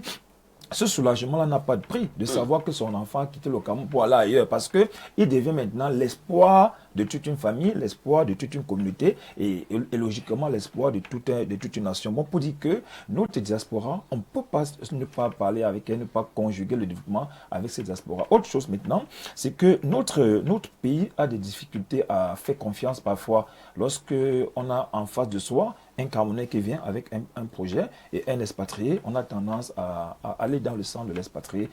Et parfois, les conditions d'épanouissement, parce que moi, je le dis, vous ne l'avez peut-être pas si bien, vous l'avez peut-être pas mentionné aujourd'hui. Moi, j'ai fait mon doctorat en France et j'ai eu, et de temps en temps, je suis là-bas, je communique avec la diaspora. Tout à fait. Le problème que ces gens posent, ce sont des problèmes sérieux, c'est qu'on facilite le retour. Ils ont parfois des bons projets. Vous avez longtemps cité ces projets que la diaspora a apporté au Cameroun et que le contexte camerounais avec sa spécificité, n'a pas permis que des pareils projets puissent se fructifier. Vous dites qu'il faut faciliter leur retour. Vous savez ce que certains qui nous gouvernent disent souvent? Non. Lorsqu'ils partaient d'abord, est-ce que c'est nous qui avons facilité leur départ? Moi, je pense que, en fait, pourquoi je dis facile? Parce que la dernière fois qu'on a eu cette émission, il y a beaucoup de Camerounais dans la diaspora, dans la diaspora qui veulent rentrer, même pas simplement pour s'installer définitivement. C'est-à-dire qu'ils veulent à la fois être au Cameroun et travailler également ailleurs, et qui ont posé un problème sérieux qui est celui de la double nationalité. C'est-à-dire pour faciliter cette affaire de double nationalité qui ne cesse de revenir. Elle va toujours revenir. Pour la simple raison, c'est que quand vous êtes à l'étranger, vous n'avez pas, il y a parfois des accès qui sont limités si on n'a pas la nationalité. Moi, je prends mon cas. Quand vous allez à l'étranger, il y a pour souscrire, pour postuler à certains postes, on privilégie les nationaux. Il y a ce qu'on appelle en Belgique, il faut être soit de l'Union européenne, il faut être soit français. En fait, le poste que j'ai cherché en Belgique, il fallait être soit de l'Union européenne, il fallait être soit blanc, il fallait être soit belge. Et vous pouvez comprendre ce que ça veut dire. C'est-à-dire que soit tu es de l'Union européenne, c'est-à-dire que... Il fallait être soit blanc. Soit de l'Union européenne. Mais ça, c'est pas du racisme. Bien sûr. Soit de l'Union européenne. Mais c'est la même chose qu'on fait au Cameroun. Lorsqu'on ouvre un poste, on dit qu'il faut être nationalité camerounaise. C'est pas différent. Bon, c'est pas c'est plus que question de racisme. Non, le problème, c'est qu'on ne dit pas au Cameroun qu'il faut être noir. Non, en fait, quand ils disent blanc, c'est quoi? C'est que quand ils disent il faut être de l'Union européenne, il faut être blanc ou belge. C'est tout ça. On dit qu'il y a les Camerounais qui sont nationalisés, qui sont belges et qui ne sont pas blancs. Voilà, c'est pour les exclure. Voilà, c'est pour dire que tout le monde... C'est pour les exclure. C'est la réalité. Donc tu es un Camerounais, tu as beau être belge de nationalité, mais tu ne peux pas avoir ce poste. Non, si tu es Camerounais, que tu es belge, tu peux avoir le poste. C'est pourquoi ils disent Union européenne, blanc ou belge. La citoyenneté. Il faut la nationalité. Mais maintenant, il y a un endroit où on dit qu'il faut être blanc. Oui, en fait, c'est une question graduelle. C'est-à-dire que Union européenne, blanc et belge. Belge veut dire que tous ceux qui ont la nationalité peuvent intégrer. Alors bon, pour tout simplement dire qu'au jour d'aujourd'hui, pour une bonne relance du développement camerounais, on a besoin de conjuguer avec ceux qui ont de très bonnes moralités aussi. Parce qu'il y a parfois des gens qui viennent juste pour détruire aussi. Ce n'est pas seulement l'apanage de ceux qui sont à l'intérieur. Il y en a qui viennent avec... On a eu des débats ici où les gens sont venus à des projets et l'idée n'était pas de développer, mais était plutôt d'arnaquer les uns et les autres. D'aspirer l'argent et d'aller. Il faut peut-être encadrer le retour sur investissement. Vous voulez dire qu'il y a également de grands bandits dans la diaspora, c'est ça? Bien sûr. La mentalité, elle est omniprésente, elle n'est pas seulement spécifique à ceux qui sont ici. Il y a une mentalité camerounaise qui est presque reconnue dans tout le monde entier. Qu'on soit à l'étranger ou même comme je suis ici. Une petite parenthèse, quand vous allez en France, moi j'ai eu ce problème. Tu dis qu'une fille te dit que tu es camerounaise, ça ne sert à rien. Et moi je lui ai dit que je n'étais pas camerounaise. Et le jour qu'elle est tombée sur mon répondeur, là je suis venu Nubissi, m'a dit que Nubissi c'est camerounaise. Ça sonne. Bon, on dit qu'il y a un problème de mentalité à résoudre à la base. Si on ne résout pas le problème de la mentalité, ce développement prendra du temps pour arriver. C'est pour ça que merci. Parfait. On parlait tantôt des valeurs, de retour aux valeurs. D'être de la diaspora, cela vous donne une sorte d'attention quand vous êtes maintenant au Cameroun? Je ne comprends pas bien votre question. C'est-à-dire le fait que vous soyez un Camerounais qui vit en Belgique, qui travaille aux États-Unis. Oui. Est-ce que cela signifie que vous êtes supérieur à celui qui est resté au pays? Vous avez besoin d'autres égards? Non, il y a des complexes qui sont développés dans la société. Il y a des paradigmes que nous avons dans la société, dans nos pratiques sociales. C'est-à-dire qu'il y a une certaine hiérarchisation de notre société qui fait que le simple fait que le franc CFA soit une monnaie sous-évaluée par rapport à l'euro constitue déjà en soi le fait que les gens pensent dans un contexte de précarité, de misère, que celui qui vient de la diaspora a plus de moyens par rapport à celui qui est ici. Les préférences, forcément, vont se diriger vers celui qui vient. Et dans ce conflit, il va s'établir une sorte de hiérarchisation sociale en termes de considération des uns des autres dans notre landerneau. Parfois, que répondez-vous à ceux qui pensent, ils soutiennent d'ailleurs Mordicus, que le régime en place semble avoir un problème contre sa diaspora? Je pense qu'il y a des confusions qui se notent ci et là dans les analyses. Il ne faut pas confondre la diaspora préparée. Parce qu'en réalité, la diaspora, ici, n'était pas... C'est après qu'il y a eu... on a élargi la définition à tous ceux qui se retrouvent à l'extérieur. En réalité, quand on parlait d'une diaspora productive, c'était une politique interne d'un pays de faire partie de faire partir de son territoire leur population pour aller acquérir, pour aller à la conquête, pour aller voler, comme vous pouvez utiliser la connaissance, aller chercher, aller forcer le transfert de compétences, le transfert de technologies, et de revenir dans le pays, investir. Quand vous lisez l'histoire de la Chine, en Asie en réalité, partout en Asie, ça a pratiquement été le cas. C'est-à-dire que ces gens allaient à l'extérieur, ils allaient s'intégrer dans ces sociétés et revenaient dans leur pays pour être au service de leur pays. Et ils n'étaient pas payés comme ceux de la diaspora qui arrivent ici et veulent avoir les mêmes salaires que les salaires qu'ils ont à l'Union européenne. Mais ils avaient le souci, en réalité, le sentiment national, le patriotisme qui les animait, et c'est ça qu'on appelle la diaspora productive. Maintenant, vous avez des confusions telles que vous avez une certaine diaspora qui est particulièrement hostile à toutes les politiques, parfois même aux individus qui dirigent le pays. C'est-à-dire que c'est une diaspora qui ne s'identifie pas, pour des raisons multiples. Peut-être légitime. Peut-être parce que ceux qui dirigent le pays, selon ces camps de la diaspora, on montre la limite. Et vous voyez, le dernier score de la présidentielle est suffisamment élogieux pour la diaspora tourner le dos c'est pour ça. Au régime. La diaspora, vous qui êtes du RDPC, ça vous a pas dérangé? La diaspora n'a pas tourné le dos au régime. La diaspora, depuis le régime Mamadou Ahidjo, a toujours été contre le Cameroun. On a toujours une diaspora. Mais le Cameroun n'a jamais perdu dans sa... Le président Paul Biya n'a jamais perdu dans sa diaspora. Hein? Non, les résultats dans la diaspora avec le président Paul Biya ont toujours été des résultats assez... Mais il a toujours gagné. Il a souvent gagné. Mais cette fois-ci, il a perdu dans toute la diaspora. De toutes les façons. Il n'a pas gagné même au Tchad. Le contexte s'y prête. Le contexte s'y prête. Je vous dis tout simplement que la diaspora positive est une diaspora qui n'est pas politisée. Elle est une diaspora qui n'ancre pas dans les politiques politiciennes. Mais elle est une diaspora qui s'inscrit dans la logique des politiques de développement. Ça veut dire que c'est une diaspora qui prend la vision d'un pays. Nous avons ici des outils stratégiques de planification et d'orientation de nos politiques, de cadrage politique. Et c'est sur la base de ces politiques-là que la diaspora vient s'inscrire pour accompagner le pays à atteindre ses objectifs en apportant son expertise. Or, vous avez une diaspora, une confusion de diaspora qui, elle, s'inscrit plutôt dans des logiques de combats politiques, dans les logiques des arguments d'une démarche politicienne. Celle-là est une diaspora qui ne peut pas être utile à un pays. Je vous parlais tout à l'heure de la diaspora de la Chine qui a beaucoup contribué au développement de la Chine et même dans d'autres pays d'Asie. C'est-à-dire que ce sont des diasporas qui s'inscrivent plutôt dans la logique de la politique de développement. Nous voulons avoir 10 barrages. Au Cameroun, le gouvernement a prévu de construire 10 barrages. Une diaspora s'organise de façon sérieuse, pas anarcheuse, et arrive au pays et apporte sa contribution pour la construction de ces barrages. Maintenant, les problèmes de gouvernance et les autres problèmes sont l'apanage non pas de la diaspora, mais l'apanage de tout le peuple. Mais sauf que nous avons ici une diaspora qui s'inscrit particulièrement dans l'hostilité à la démarche républicaine. Et ça, c'est un problème. Le problème n'est pas au niveau que nous ayons une diaspora. Quelqu'un parlait de 6 millions tout à l'heure, le docteur. Mais je voudrais rappeler au docteur qu'en 2015, par exemple, il y a une étude qui s'est faite. En Inde, par exemple, on avait 16 millions d'Indiens repartis à travers le monde entier. Au Mexique, 12 millions. C'est pas rien. C'est pour vous dire qu'en réalité... Le premier, le deuxième... Voilà. C'est pour vous dire qu'en réalité... La diaspora, le fait que nous ayons une diaspora ou que les gens partent du pays n'est pas une mauvaise chose en soi parce que la diaspora participe à ce qu'on appelle la construction du PNB, le produit national brut. Là, nous sommes en économie. Ça veut dire que un Camerounais qui s'installe au Gabon et qui crée des richesses au Gabon participe effectivement au PNB, c'est-à-dire au produit national brut. Au produit national brut, au plan économique.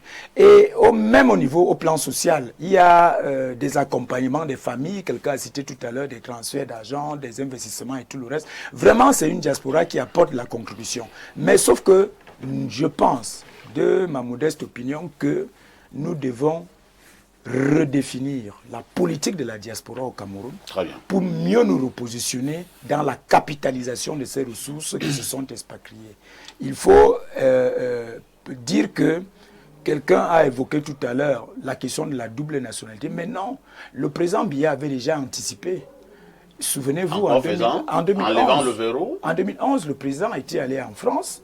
Il a eu une discussion avec cette diaspora et a fait des promesses allant dans le sens de... Et qu'est-ce qui a changé depuis 2011? Mais non, c'est pas comme ça qu'on met en place ce type de politique. Depuis 2011? Mais bien sûr, il s'agit de l'avenir d'un pays. Si vous donnez la double nationalité, si vous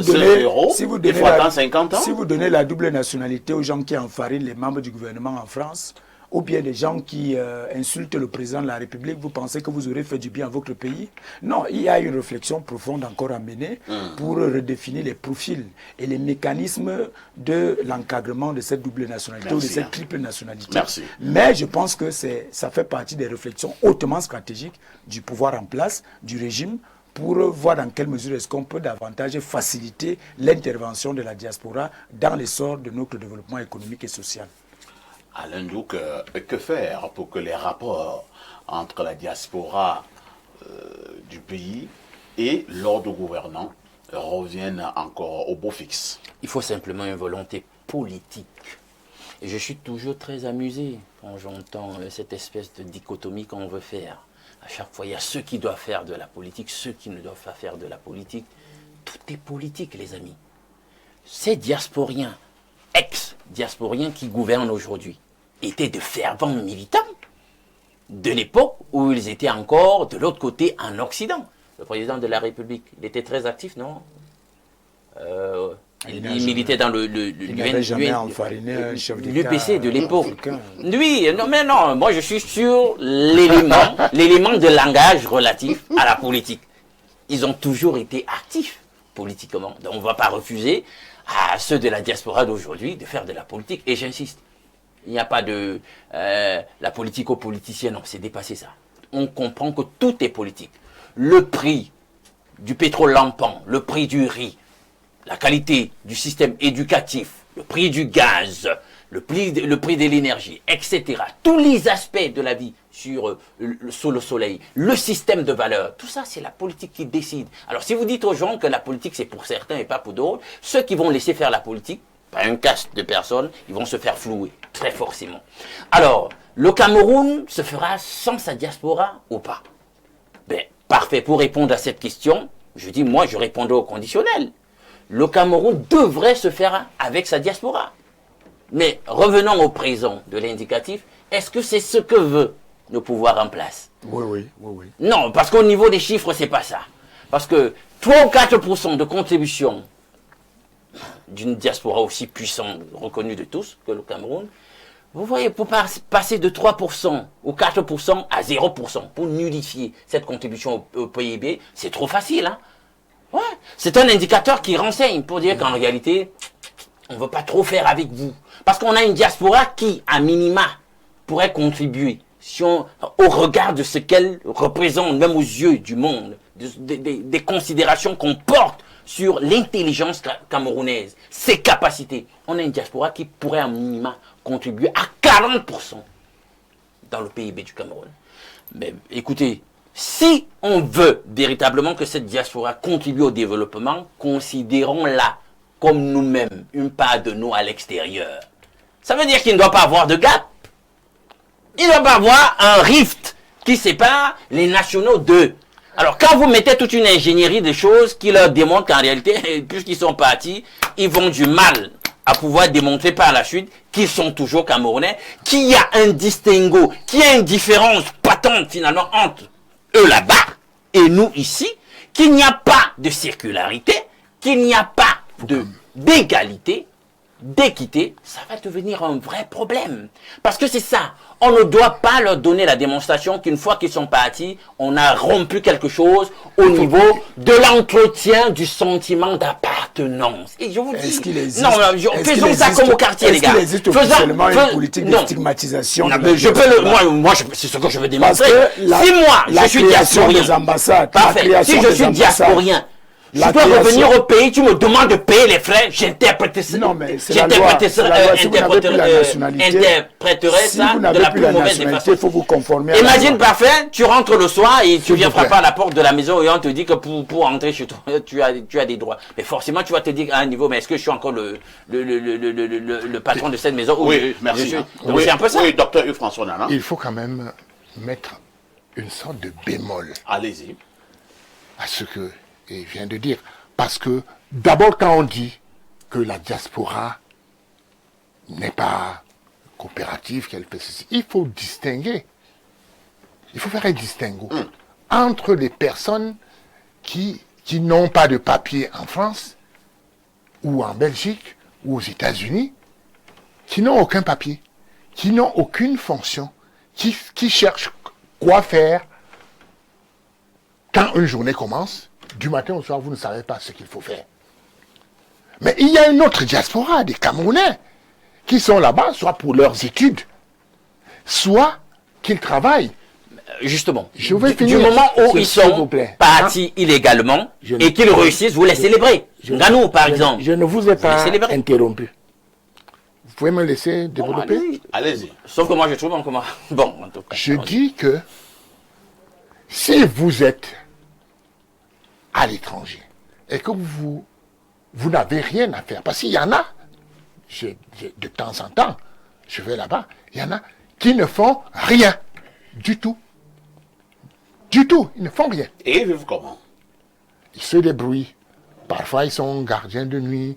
Parfois, ils vont réparer les ascenseurs. Parfois, ils vont promener, ils vont se promener. Je ne me moque pas d'eux. Mais il y a vraiment des métiers. Il y en a qui lavent des cadavres. Il y en a d'autres qui s'occupent des vieux blancs ou des vieilles blanches. Bon, c'est des conditions, c'est des événements de la vie qui les amènent peut-être à faire ça. Et je dis donc il faut donc éviter de confondre les Camerounais, les étudiants, les travailleurs, les patriotes sincères, parce qu'il y a aussi un problème de patriotisme. Si vous êtes quelque part et vous vous mettez à ternir l'image de votre pays, et vous en faites un métier, parce qu'il y en a qui font ça. Merci. Qui confondent. Bon, moi, je voulais terminer par une petite anecdote. Parce rapidement, docteur. Oui, une petite anecdote. Vous avez trop d'anecdotes, docteur. Pour, justement, ça instruit. Tout à fait. Vous avez traîné la bosse. Oui, parce que je suis allé au Maroc. Et qu'est-ce que vous avez vu au Maroc? Ce que j'ai vu au Maroc, j'ai rencontré. Pendant que j'avais un séjour d'1 mois au Maroc. J'ai rencontré qu'il y avait une conférence de la diaspora marocaine, ouverte par le roi actuel, Mohamed VI. C'est lui qui préside les conférences. Et on m'a dit que cette conférence est annuelle. Et on disait, comme disait... c'est le président lui-même. C'est le roi lui-même qui vient. Alors, vous pouvez nous rappeler la dernière fois que le président au Cameroun a présidé ce genre de conférence? Non, est-ce que moi je n'ai pas souvenance qu'il en ait vraiment présidé. Je n'ai pas souvenance, je peux me tromper. Mais quand je donne des anecdotes, c'est aussi pour suggérer, pour dire que la question de la diaspora est tellement importante. Et c'est une ressource importante. Vous ne me démentirez pas, monsieur le conseiller régional. C'est une ressource importante. Au plan intellectuel, au plan professionnel, au plan relationnel, au plan économique, au plan financier. Donc, je suggère qu'on organise un forum annuel ou biannuel de la diaspora. Et puis, dans ce forum-là, vous venez, vous mettez... une grosse cagnotte. Une cagnotte. L'année là. Ah, d'accord, c'est compris. On part rapidement du côté des États-Unis. Oui, tout à fait. Vous l'aurez parfait. Bonjour, parfait, et à tout le panel. C'est Manékan depuis New York. Et il y a diaspora et diaspora. La pire, ce sont ceux qui se servent du Cameroun pour avoir leur asile politique et passent leur temps à faire des bruits. La vraie diaspora œuvre pour l'avancée du pays. Encore une fois, que ceux qui sont ailleurs arrêtent de vous donner des leçons. tous doivent être traités de la même façon. Je suis éligible à la nationalité américaine depuis 5 ans et je ne l'ai jamais prise. Quand on choisit d'être français ou autre, on assume son choix et paye la carte de séjour et le visa du Cameroun. Pour moi, c'est un faux débat. J'ai ma petite PME et je fonctionne comme tout le monde. Oui, parfait, Ongene.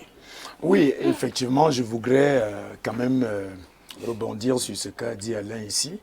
Je ne voudrais pas que les téléspectateurs aient l'impression qu'il n'y a pas une politique propre pour la diaspora au Cameroun. Il y a une politique. Et nous avons cette volonté politique qui s'exprime par l'ouverture des ambassades. L'ouverture des ambassades, ce n'est pas seulement de graduer les relations diplomatiques entre deux pays, c'est également de faciliter l'insertion des ressortissants du Cameroun à l'extérieur. Et je pense que nous avons suffisamment travaillé, le régime a suffisamment travaillé à l'extérieur pour que les Camerounais ne se sentent pas exclus ou stigmatisés quand ils y vont, sauf quand eux-mêmes ils sont en porte-à-faux avec les lois de ce pays.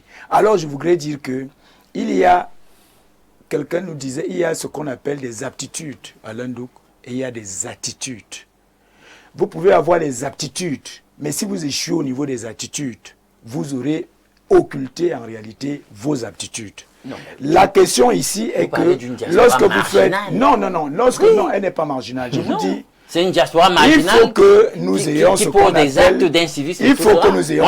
C'est pas de celle-là que je parle. Il faut que nous ayons ce qu'on appelle des formations de la diaspora. Non. Pour expliquer aux Camerounais qui partent du... Pour l'heure, c'est un échec. Écoutez... La gestion de notre diaspora, vous m'empêchez de m'exprimer là. Et on adresse mal les problèmes. Non, écoutez... Non, parce que si vous voulez commencer la politique de la discrimination, alors que tous sont Camerounais et que nous avons des indicateurs, non, la CENI, on bat les records, on bat les records d'exode pour le Canada. Ce n'est certainement pas parce que ce qui se passe ici est bon. Ce qui n'est pas une mauvaise chose. Voilà. Je vous l'ai dit tout à l'heure. Non, dans notre cas, c'est parce que c'est mauvais. Non, écoutez. C'est parce que c'est mauvais. Il faut que nous sachions que lorsqu'on a comparé tout à l'heure avec la diaspora marocaine, regardez les Marocains quand ils arrivent dans le pays. Qu'est-ce qu'ils font? Ils viennent faire du commerce, ils rapatrient les devises des pays où ils sont implantés pour leur pays. Et vous n'allez jamais voir cette diaspora organiser des meetings de contestation de l'autorité du roi. Il faut donc voir comment de leur pays. Le royaume gère sa diaspora. Ne regardez pas la rente de la diaspora, ce qu'elle fait, sans regarder ce que le royaume lui offre à la diaspora. Je voudrais donc vous dire... Est-ce que vous faites exactement ce que le royaume chérifien fait pour sa diaspora? Nous devons réhabiliter... Nous devons réhabiliter ce qu'on appelle la mentalité de la diaspora, pour faire comprendre aux Camerounais ce que ça veut dire la diaspora. Et bénéficier cette fois-là des avantages et des privilèges de l'État d'où vous venez. Vous ne pouvez pas être en même temps en train d'insulter. Disons que vous travaillez tellement bien que vous ont réaffirmé leur... de ce régime. Je ne suis pas là pour dire la question de la double nationalité est une question qui relève tout simplement d'un chantage ridicule. Parce que ce n'est pas parce que vous avez la nationalité française que vous cessez d'être Mvorada, Mvorfouda, Mvorsessi, Banganté, ainsi de suite. Quand vous venez dans votre pays, personne ne vous chasse dans votre village. Oh là là. On vous demande tout simplement techniquement, on connaît toutes les d'assumer acheter une terre, par exemple. Sur le plan pratique, vous avez d'autres exigences. C'est incroyable. Oui, mais il faut assumer également les conséquences du choix. Est-ce que c'est donc bien? C'est dépassé. Et c'est pour cela que vous faites des parallèles incongrus avec d'autres diasporas. Parce qu'ailleurs, ça n'existe pas. Professeur Noubissier, la diaspora a passé le temps à critiquer, par moments des critiques fondées. Entre-temps également, est-ce que il n'est pas temps également d'attirer l'attention de cette même diaspora, comme le disait tout à l'heure par Fongene, une diaspora qui passe le temps à ternir l'image de son pays et qui veut également bénéficier des avantages de ce pays? Est-ce qu'il n'y a pas tout simplement un paradoxe? Vous savez, quand on est chef d'État, on est comme un papa qui a des enfants. Parmi les enfants que nous avons, il y en a qui sont très sérieux, il y en a qui sont très têtus. C'est pas parce que l'autre est très têtu qui cesse d'être votre enfant. Moi, je pense que le plus gros problème est celui de l'encadrement interne et externe de notre diaspora. Sur le plan externe, on a eu tellement, logiquement, quand tu quittes ton pays pour un pays, quand tu arrives dans le pays qui t'accueille, tu dois d'abord chercher à savoir où se trouve l'ambassade de ton pays là-bas. Tu vas, tu t'inscris là-bas et on doit savoir que tu es là. Et quand on sait que tu es là, si quelque chose t'arrive, que des dispositions soient prises. Moi, je connais une fois une famille qui souffrait à rapatrier le corps d'un de leurs. Ça montre qu'il y a un problème sérieux. Bon, nous devons réfléchir en termes de l'encadrement extérieur et intérieur. Maintenant, lorsqu'on parle de l'intervention de la diaspora, il y a une intervention que nous semblons omettre, celle de ceux qui jouent permanemment dans l'équipe de Lions indomptables. Il s'agit de gens qui sont des Camerounais, mais qui, pour la plupart du temps, résident à l'étranger. Mais quand ils viennent ici au Cameroun pour jouer dans l'équipe de football, on facilite les conditions de leur retour. Et parfois, il faut comprendre la nuance. La nuance, c'est la mentalité. Le Cameroun n'est pas qualifié pour la Coupe du Monde.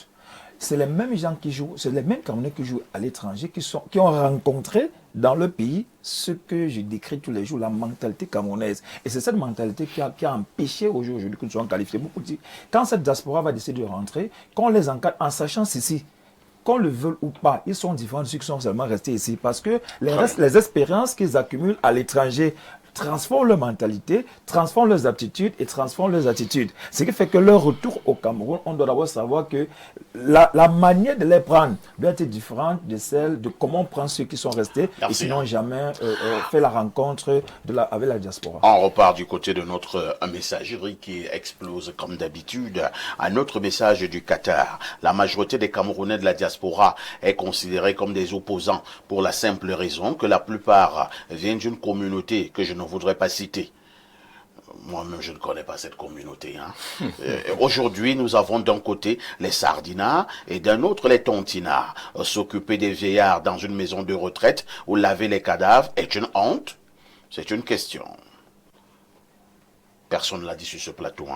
Bonjour le plateau, on commence à nous casser les bonbons avec cette diaspora. Après tout, le barnum orchestré, ça et là, à travers le monde, contre ce pays par cette guilde. Il faut encore qu'elle vienne s'opposer à nous, en juge des élégances. C'est Didier qui envoie le message. Je pars au plus 971. Il s'agit de quel pays? Les Émirats Arabes Unis. Et que dit ce téléspectateur? Tonton Parfait, presque tout le pays au monde, il veut dire presque tous les pays au monde accompagnent et soutiennent leur diaspora, raison pour laquelle, en retour, celle-ci leur retourne l'ascenseur. Or, la diaspora camerounaise ne bénéficie d'aucun soutien patriotique, moral et même parfois financier. Par exemple, les bourses scolaires sont de non... Une fois vous avez quitté la terre camerounaise, à chacun pour soi, juste des promesses qui ne se réalisent jamais, d'où les colères de certains patriotes. Nous avons tous besoin de notre pays, tout le monde aime son pays. Ce monsieur en costume bleu récite la théorie. Ici, nous parlons de la pratique sur le terrain. C'est Fabrice de Dubaï. Que dit ce téléspectateur? Bonjour monsieur Parfait ici, merci de consacrer de nombreuses émissions sur la diaspora qui est très utile dans le développement des pays et donc le nôtre. Il faut continuer à informer les Camerounais sur la nécessité de travailler avec sa diaspora comme le font les autres pays. Oui. Nous sommes d'accord, docteur? Oui, je voudrais dire un mot. Une dernière chose en 30 secondes. Sur la double nationalité. Je voudrais simplement dire que c'est une grave question, n'est-ce pas, juridique et politique, que la question de la double nationalité. Moi, je pense que nous devons... Que cherche la politique dans cette affaire? Non, je pense que nous devons tout faire pour intégrer nos personnes, même si elles ont acquis... Quelqu'un me disait que c'est une décision qui avait été prise à l'époque d'Ahidjo parce qu'il voulait contrer tout simplement ce qu'il voulait mettre à feu et à sang le pays. Entre-temps, Ahidjo est mort, ceux-là qui voulaient brûler le pays sont aussi morts depuis. Mais pourquoi on continue à maintenir cette décision? Une distance entre les pratiques et les textes. Parce qu'aujourd'hui, il y a beaucoup de personnes qui ont la double nationalité, qui assument des responsabilités. Vous les connaissez? Bien entendu, vous-même, vous les connaissez. Non, pas du tout. Il y en a. Il y en a. Il y a même dans le gouvernement. C'est interdit au pays? Non. Non. Seulement au poste électif que c'est interdit. Je vous dis que... Vous êtes sûr qu'il n'y a pas ce genre de personnes au poste électif? S'il vous plaît. Je suis en train... C'est moi qui parle. Je suis en train de dire qu'il y a une distance entre la pratique, n'est-ce pas, et la théorie. La question de la double nationalité doit être dépassée. Parce qu'il y a des gens qui ont la double nationalité, qui occupent des hautes fonctions, même des fonctions électives. On parle de D'accord, d'accord. Vous avez dit que vous ne citerez pas les noms. Je ne cite pas les noms, Merci. n'est-ce pas? Alors, ces gens-là, n'est-ce pas? Et mon collègue disait tout à l'heure que quand les Lions indomptables jouent, n'est-ce pas? Quand on marque un but, quand Eto'o marque un but, n'est-ce pas? À l'extérieur, on ne parle pas de la double nationalité. C'est un Camerounais qui a marqué. Merci beaucoup. Hein? Nous sommes arrivés au terme de ce programme. Nous dirons merci à Alain Douka. Hein? Bon. Oui, à quelques Je secondes, disais, Alain. parfait, ces éléments de langage qui créent la stigmatisation. Vous avez vu là, ces éléments péjoratifs, les diasporiens qui feraient certains types d'activités là à l'extérieur. Non. Des activités Non. dangereuses. Est-ce qu'ils pour sont la arrivés culture là-bas? du Non, pays. non, non. Est-ce laver des cadavres, patati? Non, faire la plonge. Non, il faut laisser ça, les gars. Et c'est ça qui Ce n'est- crée ce des n'est frustrations pas la et la polarisation de notre pas la société. Vous stigmatisation. comprenez un peu? Vous ne pouvez pas parler de Non, politique parce d'un que chef de quand l'État. ces mêmes gens réussissent, allez. dans ce qu'ils vont faire, vous laissez les prêts. Merci, hein. Bien qu'ils soient allés illégalement. Nous disons merci. Profitons du potentiel d'où qu'ils Nous viennent. disons merci à tous ceux qui étaient là ce matin pour cet autre échange. On continuera à dire, et nous croyons dur comme fer, qu'on aura besoin de tous les Camerounais, que ce soit ceux de l'extérieur ou ceux du pays, pour bâtir cette grande nation. Pour La continuer à rediffusion de ce programme, c'est tous les soirs à partir de 22h30.